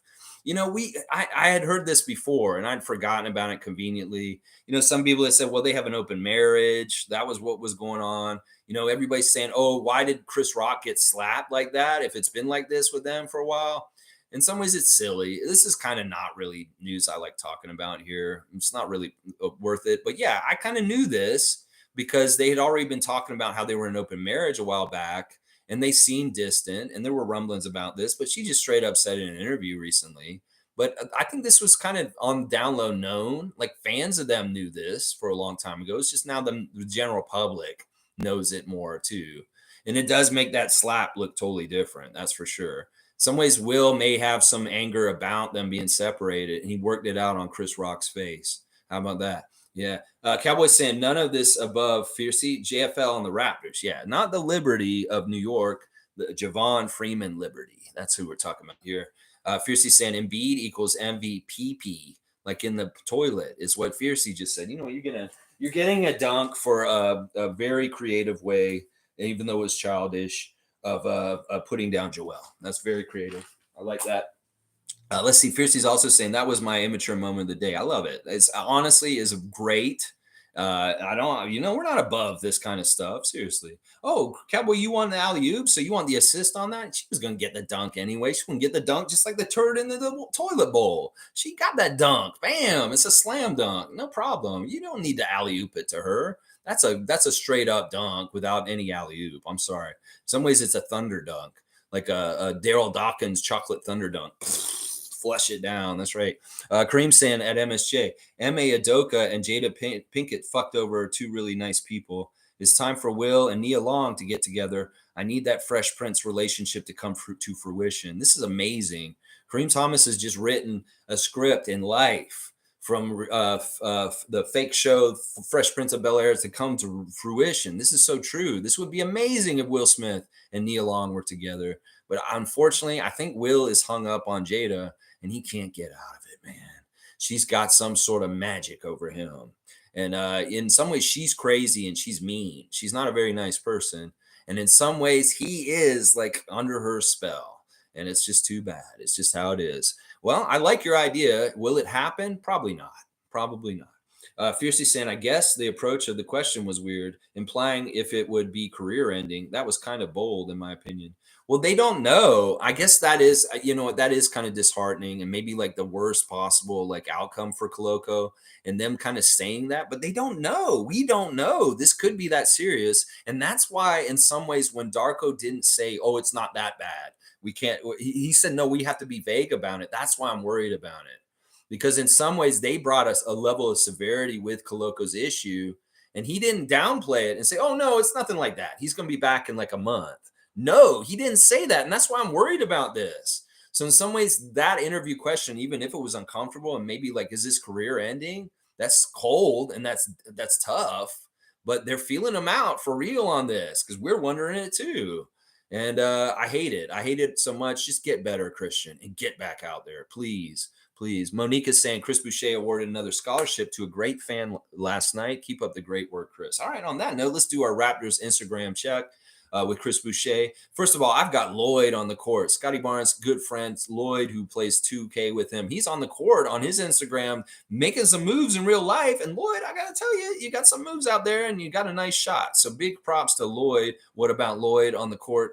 Making it moves happen. There's Chris, as Monique was just saying, at TMU, giving the scholarship last night. Looks fantastic, Chris. You are such a philanthropist. We see everybody's uncle sitting in the front row with Chris, and he gets up in front of everybody. There's a nice certificate. I love it, Chris, man. You are such a badass. We love you, Chris, our Canadian Raptor. And long live Chris Boucher on the Raptors. No trades. We want him here, y'all. Mr. New York City has got this going on. He's got his horoscope up. Dear Capricorn, you'll have deep insight during this October that will show you everything that's happening on the outside is a reflection of what's inside you. I won't read the whole rest of it, but that's such a great point to make. Your perception and where you look at the world from really shapes what your world is. And there you go, Capricorn. You go, Marquise Noel, and you go take what you want from this life. Is you will perceive it and you will make it happen. Dennis Schröder is coming out of practice and he's asked, what food would you eat? And he says, chicken Alfredo. Now, the thing I'm concerned about is Dennis's, well, this is the thing. This is normal with him, though. And we've seen this on his channel. He ices his knees very heavy. And when he's coming out of practice, you can see him hobbling along with the ice bags on his knees, keeping him iced. He knows how to take care of his body this far year into his career. He's like a 10, 11-year NBA vet. He knows how to take care of his body with care. So some people worry about that with Dennis's knees, but realize that's what he does after practice. He ices his knees. And it may look a little like yikes, but no, this is all part of the procedure to keep him healthy and on the court. Then he's showing a picture of them in their vehicle on their way to the second day of practice. And what Dennis is saying here, because he's got Mikey and Joel with him and Ellen, and they're going to the practice. I don't think that's Mikey, actually. That's Keith. Keith and Joel and Ellen are in the car with him going to the OVO Center for practice. And he says in the next clip, OVO facility, I will make a tour soon. So that's interesting. Dennis is basically telling us He's going to do a tour of the OVO Center with his YouTube channel. I don't know if he's allowed to do that. This may be a very interesting place where we see where the Raptors will allow with Dennis and his YouTube content and what they won't allow. He already kind of stepped in it by revealing our city edition jersey ahead of time without anybody supposed to see it. We saw the gold jersey for this year because Dennis posted it when he wasn't supposed to. So I'm wondering if they're actually going to be okay with Dennis run around filming the whole OVO Center in different ways. I mean, they've showed it off in different ways already. Probably won't have a problem with this, but I am interested to see if there are limits to what Dennis Schröder and Ellen Schroeder's YouTube channels will have access to broadcast as far as Raptors proprietary things. But he's promising us an OVO tour on his Instagram last night. So I have no problem with it. I'd love to see it. But if the Raptors don't want you to do it, I don't want you to do it. Okay, Dennis? Of course, the Raptors put on blast who would be the best team hockey player on the team. That was a hilarious clip. Definitely watch that. Mogi has been doing some modeling, it looks like. He did a little bit of modeling in Vancouver for a clothing company called Frankie's Collective. Good stuff by Mogi. And let's see, is that it? Is that it? There's very light pickings on the Raptors Instagram right now because I feel like these guys are very much just knows the grindstone, working hard at OVO Center this week, and not much time for social media posts. So there's your Raptors Instagram check. Thank you, Monique, for the cue card. And thank you, Chris, for the scholarships at the TMU University here in Toronto. Yeah, Nameless is saying, you guys are tripping on Flynn, you know. Jimmy Butler was a nobody until he was like 30. That's not totally true. There's things about Jimmy's game in his early career that were very promising. He was very much a defensive, crazy good defensive player right away. He didn't blossom to be the player he is today. You're right, until he was 30. But there was a lot of promise and really good things he was doing on the court other than being a scorer or a big-time player that kept him around the league and made him have value. So I don't know if you can make these like connections or this kind of a comparison. Malachi Flynn's career arc to Jimmy Butler's. Oh, no, I'm sorry, Nameless. I can't go with you on this one, my Paisan. I love you, man. Stargate saying, laugh out loud at Lex, putting the words peace and understanding in the same sentence as Philly fan for Cavs or a Celtics fan. Listen, Stargate, listen, it's a new me. I turned over a new leaf. And I want to help the Sixers. I really earnestly do want to help them. They need to trade Joel. It will help them head off misery soon enough. Watch. It's going to be a problem. Seriously. I'm not being lying. I'm not lying. I'm being truthful. Nameless is saying Malachi is a late bloomer. Ujiri knows this. Well, how late is this bloom? I mean, come on now. I like annuals and perennials. I don't like triannuals or quadannuals. I want this to bloom every year, not like once in like 5 years. Oh my gosh, what is that? Like that stank plant? Isn't there like a plant that stank so bad and it only opens up every 5 years? It's like, and it stank and everybody's like, ah, and they run away. Isn't it? There's a plant like that. A cadaver plant, I think is what they call it. Yeah, we don't want Malachi to be a cadaver plant every 5 years and it stank. Come on now. Yeah, Seymour saying Portland has too many guards. Bogdan, Scoot, Simmons. This is great. That's why Joel needs to go to Portland. You guys could get Ayton for him. That would be a great switch. Get DeAndre Ayton to be your center. He may fit better with Nick's schemes. We know he works well with coaches. We saw how he worked with Monty. This is perfect for y'all. Yeah, Embiid to Portland. Then he's not even on the Knicks or Miami. We don't have to deal with him in the Eastern Conference, y'all. And then you don't have to worry about him going to the Knicks and beating you all up in the years to come. And you'll feel so sad that your former guy is actually your biggest enemy at this point. I'm telling you, I'll ship him out to West before this happens. Seriously, I'll need to do this. Seriously. MSJ saying, with Jeff, you get a bit more length on defense. Neither guy shoots very well. Just a bit much now, as Flynn is like a 25-year-old rookie at this point. Jeff is a year older. I suspect in a year both are gone. This could very well be true, but it's now or never is what we're saying right now. I agree. We have more length on defense with Jeffrey Dowtin Jr. I feel like you're wrong when you say neither one of them shoot very well. I think they both shoot pretty well, but we want Malachi to shoot even better. I feel like Jeffrey is very like sound. Like seriously, when he shoots, I have confidence he's going to make it. I don't very often see Jeff miss wide open shots. And that is part of the difference right there. The age thing shouldn't be a factor. One of the knocks on Jeff has been, oh, he's 26. He's already too old. That's such bullshit. That is such bullshit. Anybody who's saying Jeffrey's too old at this age to make anything happen, that is so stupid. And that's the most asinine argument against Jeff Dowtin Jr. in the last 2 years that I've heard. Yeah. Let's see. Seymour saying Malachi's good here. He's a Raptor. All right. We got support from Malachi. We got support for Jeffrey. We're just going to have to see how this plays out. We've just got to see how this plays out. I think that in some ways we are talking about the two top candidates to be the backup point guard for this season. I think we really are. Let's see. In some ways, I don't want both of them on the team because I don't think that they've kind of fit the same role in what we're going to try and do this year in some ways. Fiercely saying Dennis isn't tall either, but way more effective than Malachi. Yeah, see, that's the thing. Dennis, in some ways, is this frenetic activity, how much of a blur and all over the place he is. Plus, he has a long wingspan for being 6'1". Dennis has a deceivingly long arms for being 6'1", and that is a big difference right there. That's a big difference right there. Malachi or Dowtin is a tough decision. And in some ways, we want to let them play the rest of the preseason out, and that will help us determine it. That will help us determine it. It's now or never, baby. That's right. It's now or never. Nameless is saying, you're invested so much into Malachi, and I believe he has a higher ceiling than Jeff. We owe Dowtin niente. Yeah, we've invested a lot into Malachi. A lot. And that's part of the reason why we've held on to him for so long, I think.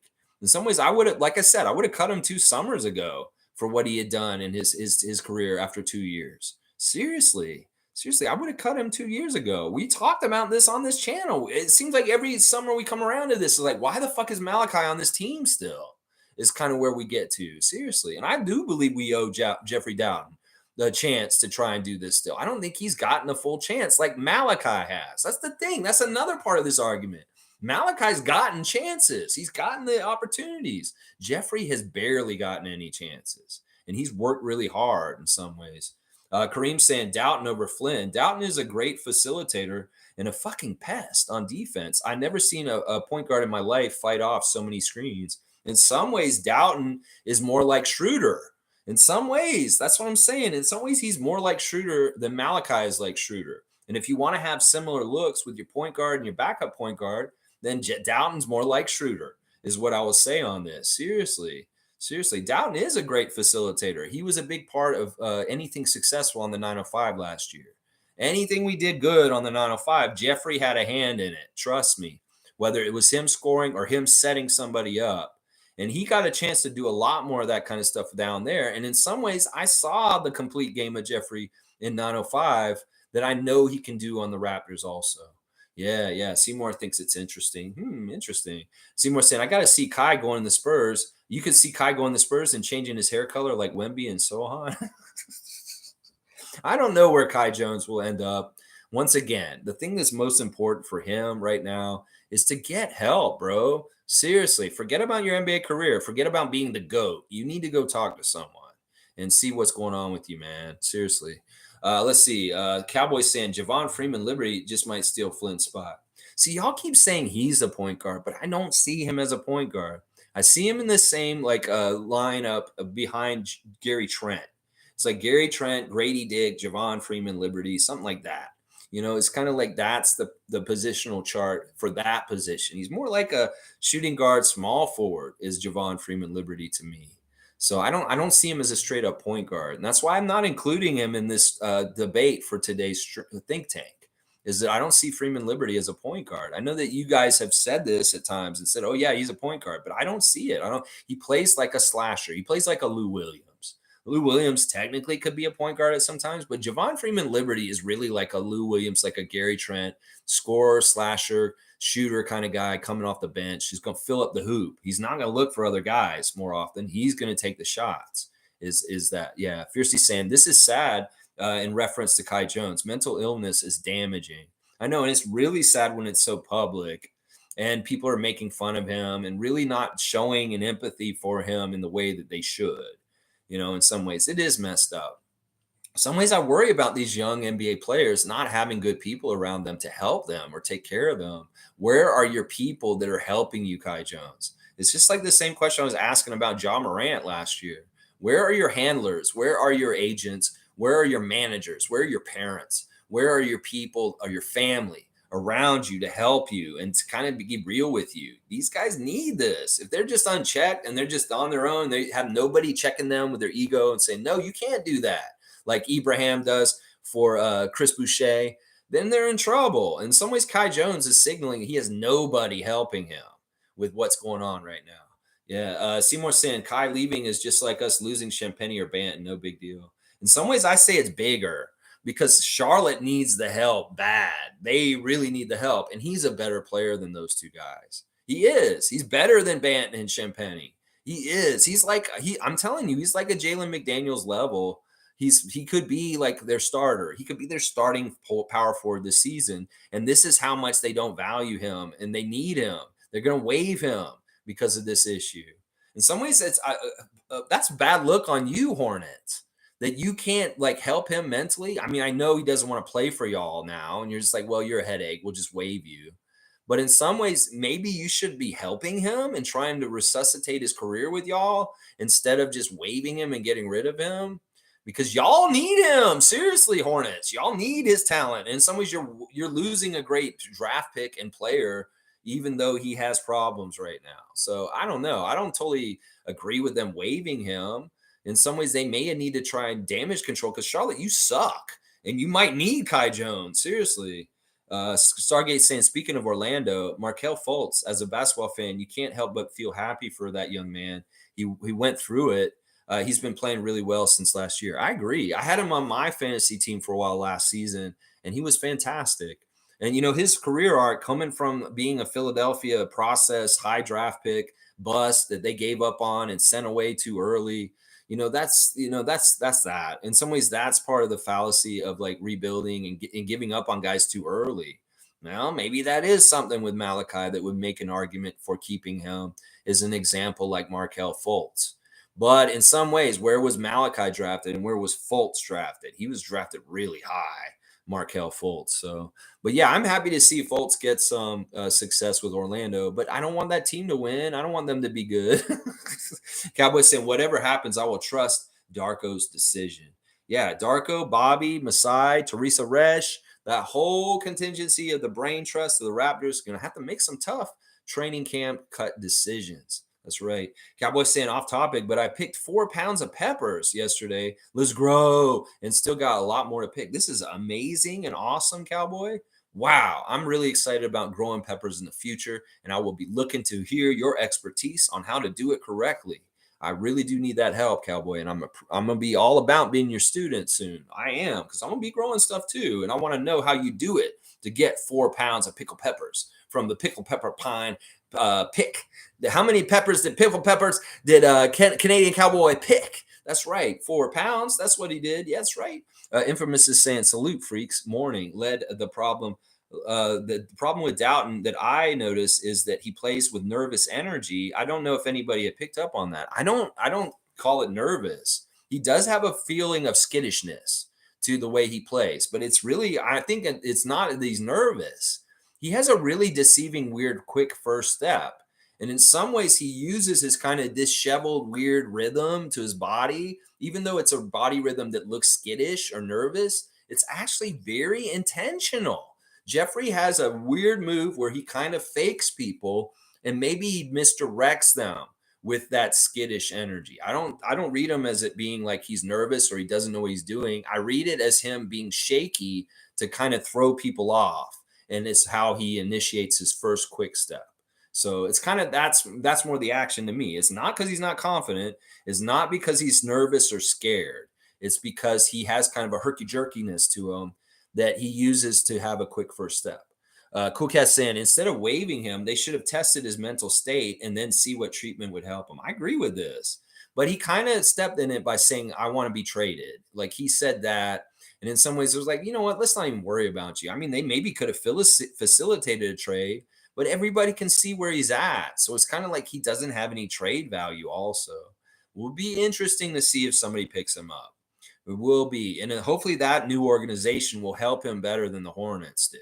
That's for sure. Evelyn saying, good morning, fam. Another sweaty day walking my therapy dog, Prince Toussaint. Well, good morning, Prince Toussaint. And I see Prince Toussaint in the little emoji there. That's beautiful. It's sweaty out there, Evelyn. You've already been out there walking and you're sweating. It's October the 12th.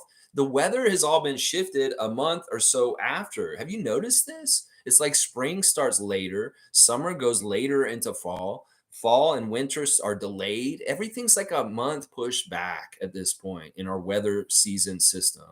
So it's like I'm counting September as a summer month now, and we're even getting summer in October this year. I'm not complaining. I'm not complaining. No, I'm not. Cool Cat saying it infamous uncertainty for 3 years now in the NBA. I imagine it's stressful and nerve wracking.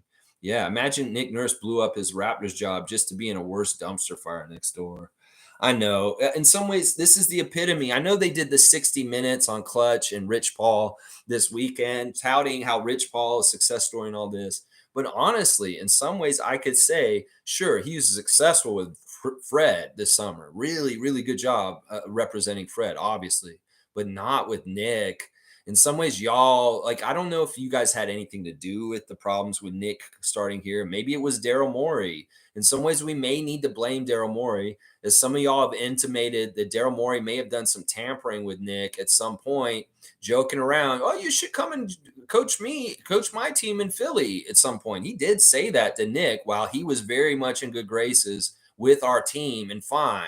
So that may have been a little kernel in Nick's head that he may have been rolling around in his head in certain ways. And you got Clutch and Rich Paul coming at him and talking to him about, you're on the market. You can make more money than being at the Raptors because you're very highly sought after and all this kind of bullshit. And then it's going around in Nick's head when he should be worrying about the Raptors and how they're doing on the court. And meanwhile, he's in his own head thinking about Rich Paul, thinking about Daryl Morey. And then boom, he fucks around and he fucks up and he fucking is out the door. And as you said, he's in a dumpster fire situation coming from our situation because he is. Sixers fan, you don't want to look at it the truth, but it is the truth. James Harden alone makes you guys a dumpster fire. And in some ways, Nick does also. That's the thing. You do things out of spite, Nick Nurse, you get what you get. And that's what's happened here. You should have taken that Phoenix job. You should have taken that. You would have been so much happier and you'd be winning. You'd be doing all kinds of stuff. You're going to have misery in Philadelphia. You will. And Cool Cat's exactly right. Daryl Morey, you planted the seed and Nick went with it like an idiot. He went with it like an idiot. Yeah. MSJ saying 4 pounds of pickled peppers. Yeah. Cool Cat saying, I like that Christian Siakam is back on the coaching staff for 905. Will be good to develop his coaching career that can impact basketball in Cameroon and the PS43 Foundation. Yes, Cool Cat. And you know what? Also, think about this. Brian Windhurst. Christian Siakam being on the 905 staff really kind of helps us kind of maybe not want to trade Siakam this season. I mean, in some ways, what do? You got Siakam as your franchise player, and in the halfway through the season, we make a deal and trade him somewhere else. Does his brother stay as assistant coach on our 905 team? Probably, maybe, just for his own career advancement. But that makes things awkward in a way, doesn't it? Doesn't that kind of make it awkward? And once again, I like having roots in things. Like I was wrong last year when I said Nick Nurse isn't going to go anywhere because he's a coach of Team Canada too. When we saw how that worked out. And having those roots in Team Canada and in the Raptors didn't fucking matter. We pulled that tree out and tossed it across over to Philadelphia anyway. So in some ways, I like that Siakam is still an assistant coach for 905 because that means Siakam, who plays for the Raptors, may be less likely to be traded. That could be Windhurst from that. That could be, yeah. Infamous agrees on that. Seymour saying, Trevor, is your cousin Shams? Because that's a Shams move. He did it for a bet, and I'm glad he explained why he made that fake trade rumor that he did yesterday about James Harden, and it was all for money. Once again, the root of all evil and lying is money, and that's why Trevor J did that to me. Seymour saying, F the Sixers, I'm going to buy their hat and burn it and post it. That's what I love to hear, Seymour. Yeah. There's a lot of fires out near you there. So do it in a controlled environment and don't allow it to get anywhere weird out there in Alberta. Seriously. But yeah, if you want to do that, definitely send us the footage. I'd love to see it too. Cowboys saying, hope you're feeling better, Granny Swag. Yeah, hope your burn has healed up. And Prince Toussaint is bringing you happy vibes. Just being that badass little awesome therapy dog. That's right. An alley-oop to Seymour because he's going to burn a Philly hat? All right, we can do that, Cowboy. Seymour Pape, you're getting alley-oop from Canadian Cowboy. Cowboy, you are leading the league in assists like John Stockton used to. I'm telling you right now, you are. All right, let me keep going, and I want to clean up and be done here. Yeah, let me see. Where am I? Oh, Duppy's here today. I like to see Omari. All right, definitely no more comments, guys, because I do have Adriana here, and I want to spend time with her. So let me see where we. I might go really fast through you guys' stuff real quick. Okay, there's Monique with the cutoff. Y'all pay attention to the cutoff, please. All right, let me see. Where was I? La la la la la. Okay, here I am. All right. MSJ saying Embiid was Johnny on the spot with the MVP. Jokic was not going to be given, and I kind of agree with 3 MVPs without a ring. And yes, we will, as Raptors fans, own Philly for a very long time. Ha ha ha ha. Yeah, I like everything Chris is saying there. Cool Cat saying, Cowboy, time to get those peppers into a farmer's market. Yeah, and he may be giving them to his friends, family. Who knows? Maybe you live near him, and all of a sudden he's coming over to see you as a neighbor. He's like, hey, I got some extra peppers. Who knows? I don't know how Bradley handles his peppers. Maybe he puts them in a jar and he sells them. I don't know. Seymour saying Jägermeister shots work too. Okay. Salute to Tada and Canadian Cowboy. That's right. Tada Services in Toronto. You need help around the house with odd jobs. Look them up on social media. Tada can come and help you. Cool Cat saying Marquise is a 905 player. He has a full year in that program there. He'll definitely play heavy in 905, but he will get tastes of the big club. Watch. He will get tastes of the big club, and hopefully we'll see him excel in the big club to a degree also. Nameless is saying Malachi is going to feel like that 5-year-old bond that finally expires and you can withdraw your money again. Let's hope that this freedom from Nick Nursery is taken and run with, and we see a new one. That's the problem. If we don't see a difference with Malachi with the coaching change, then we know it wasn't Nick. We know it's still Flynn. We know it's Flynn. Cowboy saying, yes, sir. Maybe next year, Cool Cat. I want them all for myself, and I'm dehydrating some to make pepper flakes. Okay. So he's using all of his crop this year, but who knows? Maybe down the road. Duppy's here. Good to see Omari. I guess Hakeem was lazy in 96 playing for USA based off that ridiculous knowledge. I did not like Hakeem Olajuwon playing for the United States either. I thought that was cheap and silly and stupid also. I had the exact same stance about Joel Embiid playing for USA as Hakeem Olajuwon playing for USA. It didn't fit. It looked stupid. It didn't make any sense to me whatsoever that Olajuwon was playing for USA. In some ways, people would be like, whoa, Lex, come on, man. He's an American citizen. He can do what he wants. It's freedom. Yeah, but that's bullshit too.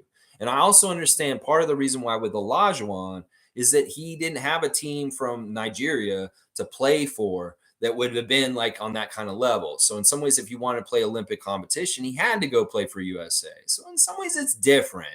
Embiid has options. He could definitely go play for France instead of US. Cameroon's not on the scene, so I get it. It's not realistic that he doesn't play for Cameroon, but he could really help them and maybe make them get on the scene. So in some ways, it's a little different just because of where Team Nigeria was at that time. But I have the same opinion about it. In some ways, I didn't like Olajuwon playing for Team USA in 96 either. In some ways, I really, really didn't. Monique is saying, keep up the great work, Lex. W stream, good times. Thank you, Mo. And W saying, Akeem was one of the hardest workers in the league history. Playing for USA is an honor, and anyone with dual citizenship has the right. Well, I'll tell you right now, I have dual citizenship, but if I had to choose, I would play for Team Canada if I was in that state because I was born in Canada. I'm a naturalized U.S. citizen, but I wouldn't want to play for USA. I want to play for where I'm from, and I guess that makes me different than Joel and Akeem. I like that you're standing up for Olajuwon, but in some ways, he's not somebody I'm criticizing right now. I get why Akeem did it, and I can accept that a little bit easier than Embiid. In some ways, this is gross in a couple ways. It's is USA really that hard up that they need Joel to save them? They could go get Bam Adebayo and Anthony Davis, and those are Americans, and they could play for them instead. That's part of it too. Is I'm putting down the U.S. for bringing him on the team, not just Joel. They're both equally it's gross. It's you guys are losers, is what I'm saying about the U.S. for having Joel come in. They need him to save them. Oh my gosh. In some ways, it's like, seriously, it smacks of Rondé Hollis Jefferson playing for Jordan. Seriously. David, be nice now. Stargate saying Sixers need to tank for Alex Starr. Okay, this is more good advice for Sixers Nation. I hope I don't bite still here. Name is saying, that's crazy, Lex. Check three-pointers made for Dowtin versus Malachi. I disagree. Strong disagree. Jeff can't shoot threes, bro. That's not true. That is not true. We can go look at the stats and figure it out. And I will tell you, they're not much different. Malachi misses a lot, and Jeffrey makes a lot more than you're saying. David's saying at Cowboy, I refrained for like 5 moronic comments. Enough is enough. That's hilarious. You go ahead and get them, David. That's funny. Cowboy saying, you're the fucking man. Keep going. Being you, bro. Bam. Yeah. Duppy's saying every name but Kawhi. Laugh out loud. You can say the same thing about every quality championship coach. I'm not even sure what you're talking about. Oh, as far as like what happened with Nick, well, in some ways we're doing a little bit of propaganda here, Duppy. And in some ways, I think that's true. I think it does ring true. He got set up by Dwayne. Dwayne is the man who built up the Raptors to the championship. Nick just took the final touches and took it to the end of it. Yeah. In some ways, Dwayne did a lot of the ramping up in the years with DeMar and Kyle. Let's see. Name was saying Jada likes younger men. I believe her current boyfriend is 16. Yeah, I've heard about that. That's a little sketch. 16 is a little young. Let's see. You want an alley-oop for Nameless for that? No. We're not doing TMZ alley-oop. Sorry. Let's see. We the North saying he's laughing, and there's a doo-doo, a plopper. Okay. And David's saying Duppy woke up on the wrong side of the bed, or you're actually a Joel fan now? No, don't worry about Amari. It's all good. In some ways, he's standing up for Olajuwon. If he wants to stand up for Embiid, that's a weird take right now, but it's all right. Let's see. North is taking a break. Kaka, what? Fiercely saying at MSG, I saw that yesterday with Will and Jada. Not surprised at all. Lifestyles, rumors, and entanglements in our faces. Just glad I didn't waste time acknowledging the Oscar slap and empathizing. Yeah, maybe this is enough Will and Jada talk. Let's see. No one trading. No one. Siakam and OG stays. I like that. We the North.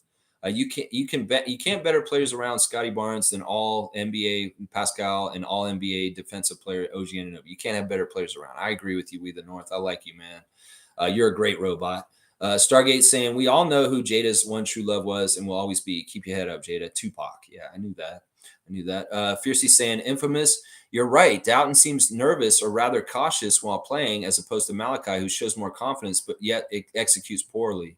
See, that's what I don't like. Malachi seems like he's so calm and cool collected, but in some ways, I wish he was a little more freaked out, like Jeffrey seems like he is, which he isn't. I explained that earlier. I wish that Malachi would get up off his ass and light a fire under his ass in some ways. In some ways, we need to see more from him. We the North saying no stars coming to Toronto because we're Canadian. Then the U.S. media trashes us all the time and wants us to be trash. Our talent stays here. In some ways, we the North is very right. Debbie saying, I don't like hate, David.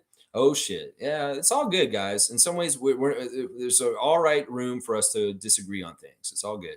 Let's see. We the North say Malachi needs playing time to get his confidence up. Sure. David is a lover, unless you're Philadelphia. David saying, I understand that, and that's a great way to be. However, it's even better to hate Joel Embiid. He deserves every ounce of it. I'm on David's side on that one. Cowboys saying the biggest lover around. I don't know if that's true. Let's see. Namus got 100% love. David's saying, yeah, I fucking love hating. Joel is sick. All right, I'm going to get to 2 hours and you come out here and she's going to sit next to me and she's going to stare at me until I'm done. Not true. You could if you want. Duppy's saying that's fine, but calling him lazy because he's playing for Team USA is idiotic. That's not idiotic, Duppy. That is not idiotic. He wants the lazy route to try and get the medal. That's not idiotic. That's a very lazy way to get glory. It's almost a guaranteed way. That's why I have no respect for Joel on that. It's very lazy. Trust me. It's a lazy move. And I'm not the only one with that take. And it's not just Raptors fans who have that take. There's a lot of people around the NBA that have that same take, that it's lazy for Joel to join USA. And it's lazy for the USA to get him too. I'm going to just call that. I'm sorry. We can disagree on this. It's very lazy of Joel. That's how I feel about it. Fiercely saying, and he's a lazy player. Don't get me wrong. He's very lazy. You see him on the court. He's slow. He has to come out. He can't play most of the game because he gets too tired. He's a very lazy person. Fiercely saying any celebrity artist or sports personality, when they have books coming out, expect these types of confessions to stir the pot and encourage book sales. Okay, so she has a book out. That's what it is. Okay. That makes sense. David saying maybe not lazy, a sellout, a fake MVP, an asshole, a moron, better descriptions. Those all fit. I'm okay with it. Cool Cat saying Jada Pickett said this long time ago on her Facebook show years ago, but it's just that MSM just now picking it up. Yeah, I remember hearing about this before. Dubby saying then trying to minimize what Nick did for this franchise, but not keeping the same energy for coaches like Pop and Phil Jackson is hypocritical. That's not hypocritical because these guys were proven over and over again to win over and over again. And Nick didn't do that. Listen, I'm not going to honor Nick now. I'll honor him after he retires. Right now, we're slagging him. We're going to put him down because he crossed enemy lines. No, this is true. Popovich has won consistently with different people. And how many did they win? He won 5. How many did Phil win and do 2 different places? Sure, the players propped him up, but there is still something about Popovich and Phil Jackson that made them winners multiple times. So you can't make that comparison. In some ways, Nick was found out with a younger team that he can't coach a younger team and develop a team. He can coach a veteran team, a team that's ready to win championships and be fine. But part of it is because he's lazy as a coach. He doesn't get in and coach these guys on minimal stuff. He's a very macro level coach. And in some ways, it's lazy. I saw him at the coaches' practice last year, right around this time in a couple months. He didn't do jack shit during that practice. Nate Bjorngren ran that whole practice, him and Jim Sand, and he just stood back and watched. And at that time, I was like, wow, Nick is lazy at the practices. And I thought about it more since then. I'm like, that really kind of does signify the way he ran this team. The other thing that made me realize Nick's kind of full of shit is the whole thing about not talking after the game. In some ways, I feel like that was him trying to be lazy again. It's like, oh, you want accountability after the game because you're frustrated and angry about the game. And there's just a rule that nobody can talk to you in your office after game night and wait until the next day. Sure, I talked about the pluses about it, but in some ways, it also signifies the negatives about him being shut off and non-communicative with the team.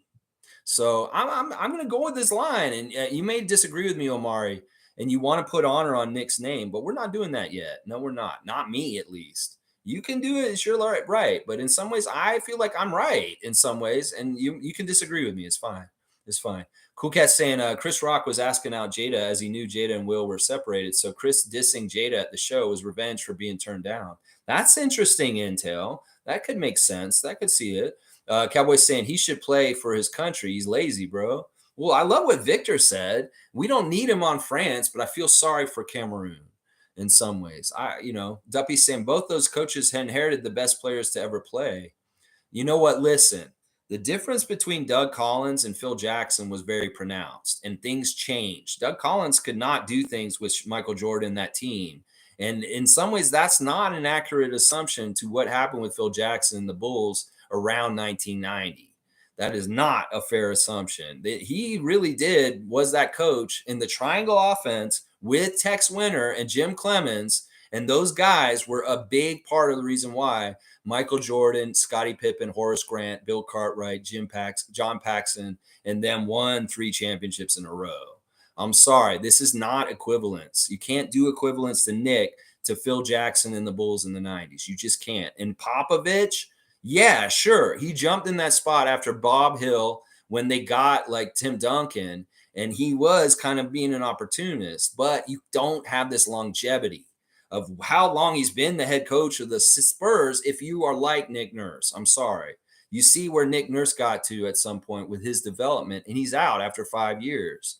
Well, Popovich is still like, 20 years and counting something, 25 years? So he must be doing something right. So these are false equivalencies. You cannot compare Nick Nurse to Greg Popovich and Phil Jackson. I'm sorry, you just can't. You just can't. Yeah. Duppy's fine. Duppy's long time. He's one of the originals. In fact, Duppy's been here longer than most of y'all. Duppy came in one of the very first subscriptions in the first year.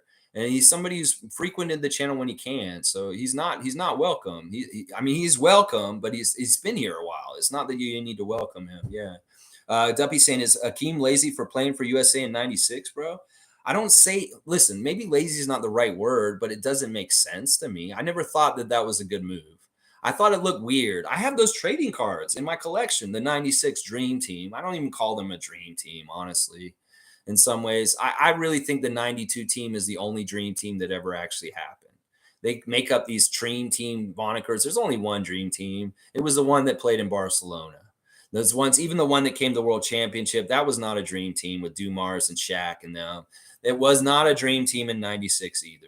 That's just how I feel about it. It's all personal preferences. Yeah. Duppy saying playing for the country that has given you generational wealth is lazy. Okay, cool.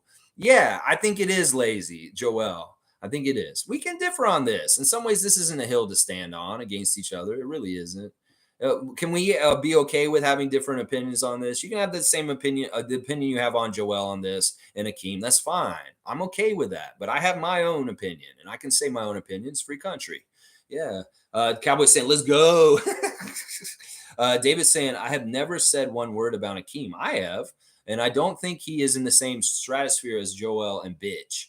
It's almost insulting to mention the two of them together in the same sentence. I'm going to be like, yeah, I agree with that.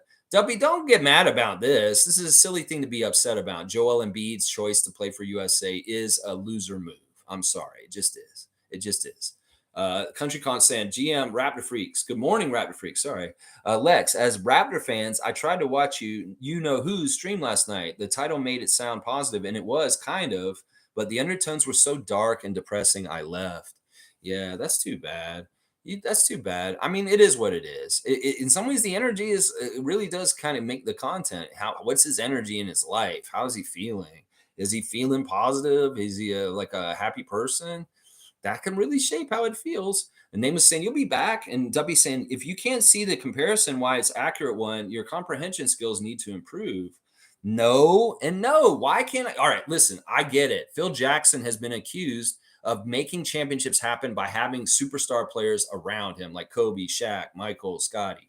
But one thing that is important, and this is where I give Nick credit, he knew how to use Kawhi and Kyle and Serge and Mark in ways that got us the championship. Sure, he did it for 1 year. And sure, maybe it wasn't Nick's fault that our championship team got disassembled by Kawhi leaving immediately after we won the championship. But still, in some ways, what I'm saying is true. Nick was not there for the legwork leading up to the seasons. Phil Jackson coached a little bit before he won the championship with the Bulls. It wasn't like Doug Collins and then Phil Jackson won a championship the next year. Phil Jackson had to coach a couple seasons with the Bulls to build to their first championship that year. And Popovich, sure, he jumped in that seat, and it very much was like that. But once again, the longevity and the entrenchedness of Popovich being the GM and the coach and making all these decisions and the spread outness of the championships of the Spurs. I'm sorry, you can't make this comparison in some ways. Nick Nurse is not the same kind of coach as Phil Jackson and Greg Popovich. It's by accolades or even the level of coach. Seriously, in some ways. Let's see. David's saying, why is he all upset? People are so weird this week. I know there's a lot of weird emotions and a lot of different things going on. There's a lot of like pressing keys by the media to try and get people upset right now. I don't feel like this is something worth to being upset. Omari, if you're really mad at me about my opinion on this, let's take it out in the fantasy game. But seriously, you're my friend, man. I love you. You're my guy in Mississauga. Listen, seriously, y'all, if you need to rent, buy, mortgage, whatever you need, housing needs, and Mississauga in the 905, Omari Parsons is a realtor. He can help you guys find a place to live. And, he's a great dude. Seriously, we may be disagreeing right now, but I have no ill feelings towards him. And I would hope he doesn't have any towards me about this. It's not worth being upset at me for. Seriously, you're mad at me because of Embiid? Seriously? If you're mad at me because of Olajuwon, okay, I'd have more respect for that. But if you're mad at me because of Embiid, come on, bro. Come on, man. We love you, bro. Have a great and blessed day. Yes, that's how we feel, like Cowboys saying. That's right. Basketball season is back, baby. That's what we got to get all riled up about right there. David saying, I mean, you said he was lazy for being Embiid. Never occurred to me a Raptors fan would have a meltdown because of that comment. He said he's lazy for joining Team USA, sir. I'm done now. Enjoy your day, David. I think it is lazy. I think that the harder work route would either be going to play for France or for Cameroon. Obviously, it might be much harder route for him to do that. In some ways, he's buying a championship is basically what it is. In some ways, the NBA loves this because they need him to be more bona fide because he's a fake. He's a fake MVP. So what's an easy way to make Joel look more bona fide? Put him on Team USA and give him a gold medal. See, that it all works out for the hierarchy of the NBA Superstar Showcase League. We got to make him look good. Put him on Team USA and get him a gold medal. See, it's all calculated. That's why I think it's lazy. All these guys want to come to play for USA next year all of a sudden and just overwhelm everybody with a superstar team. Okay, go ahead. In some ways, it's lazy. It's lazy, especially if you have to call in people that were actually born in other countries. Yeah, that's just how I feel about it. And I am an immigrant, and I come from immigrant families, and I still believe this way. That's right. Let's see. Stargate saying you need to work on your Italian, Lex. Nameless is saying we owe Jeff nothing. Okay, I didn't know what he said exactly. Cool Cat saying, okay, Dennis needs to dial back the exposure of our team stuff. We don't want folks to know when he's in the building or when he's not. It's not safe either. You don't want crazed fans hanging out. Yeah, I mean, in some ways, Dennis is going to be safe. We're in Canada to a degree, but also, yeah, maybe these are concerns that maybe team security, maybe thinking about John Attilia. Who knows? Cool Cat, good points. David saying, I have no idea what's happening, but I'll stick to my guns. Fuck Joel. Andrew Gutierrez, good to see you every morning, 9:30 a.m. We're talking Raptors. Salute to you, sir. A salute to Andrew.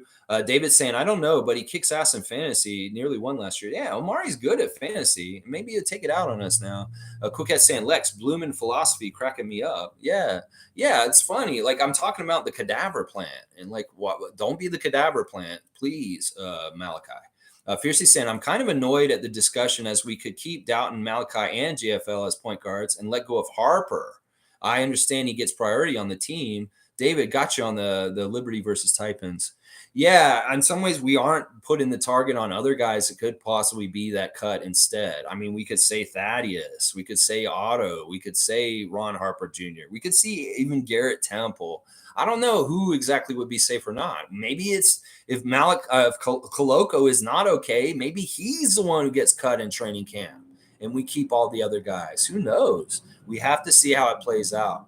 It's just in some ways the Flynn versus Dowtin Jr. battle kind of seems like the one because Dowtin's on the outside looking in. And in some ways, Malachi's the guy I don't really feel is like totally ensconced as part of our future. So that's why I kind of picked those two in some ways. David's saying, laugh out loud. It was Cowboy, but I think we all love Liberty Mobile in here. All right. And he's saying, damn, I always mess that up. It's always the first freedom level. All right. Y'all don't keep writing stuff because I really do want to finish now. Let's see. You're annoying. You're never annoying, fiercey. I like that. Cowboy saying it's great to have a freak family plus y'all. All right. I'm going to, I don't bite saying great basketball talk. No problem. And listen, seriously. If you want to say anything that I said today about your team with other people, seriously, there's some concerns I have. You may take them with a grain of salt, but remember that I said these things to you today. I don't bite. And in the future, maybe reflect on them, possibly with what happens. How about that? Yeah. Later, Lex. Bam. Thank you, Cowboy. Tom Duke saying, have a great day with Adriana. I appreciate that. Cool Cat saying, Lex, the responsibility is Nick Nurse's alone. Don't matter the suggestions. Haha. Not sorry for him. There you go. I like that. And Tom Duke saying, let's go Raptors. Cool Cat saying he could have been a Raptors coach for a very long time, but he took for granted and he ignored the development. That's right. He dried up our future for being very selfish with putting selfishness on players that they didn't want to be selfish, but he made them selfish. Trevor J saying, yes, I did get the money. Thanks, Lex. I know you would drop the F-bomb on me. There you go. I'm glad it came through for you, Trevor. And thank you for illuminating your statement yesterday. Thank you. Cool Cat saying, I found out Wembanyama is also Cameroonian. Lots of tall players of Cameroon background. All right, cool. Wow. All right. Thanks, y'all, for watching me today. I appreciate y'all being here. All kinds of interesting stuff. The NBA is trying to push an 82-game mindset on the players. They want them to play all the games. We'll see if they're successful with that. Probably not. All right, y'all. Thanks for watching me. Tomorrow we'll do a Friday freakout, and we are just waiting for the game on Sunday, Carnes Taipans. If you guys want to go to the game with me, once again, 420 outside in Jurassic Park. I'll be standing out there, and you can come walk up on me, and we'll go in to the ticket booth and buy tickets together and go sit together. All right, y'all. Thanks for watching me. Please like, comment, subscribe, and share. And let's go. Come on in. Do it with me. No, Come on. Let's do it together. Let's go Raptors. Yeah.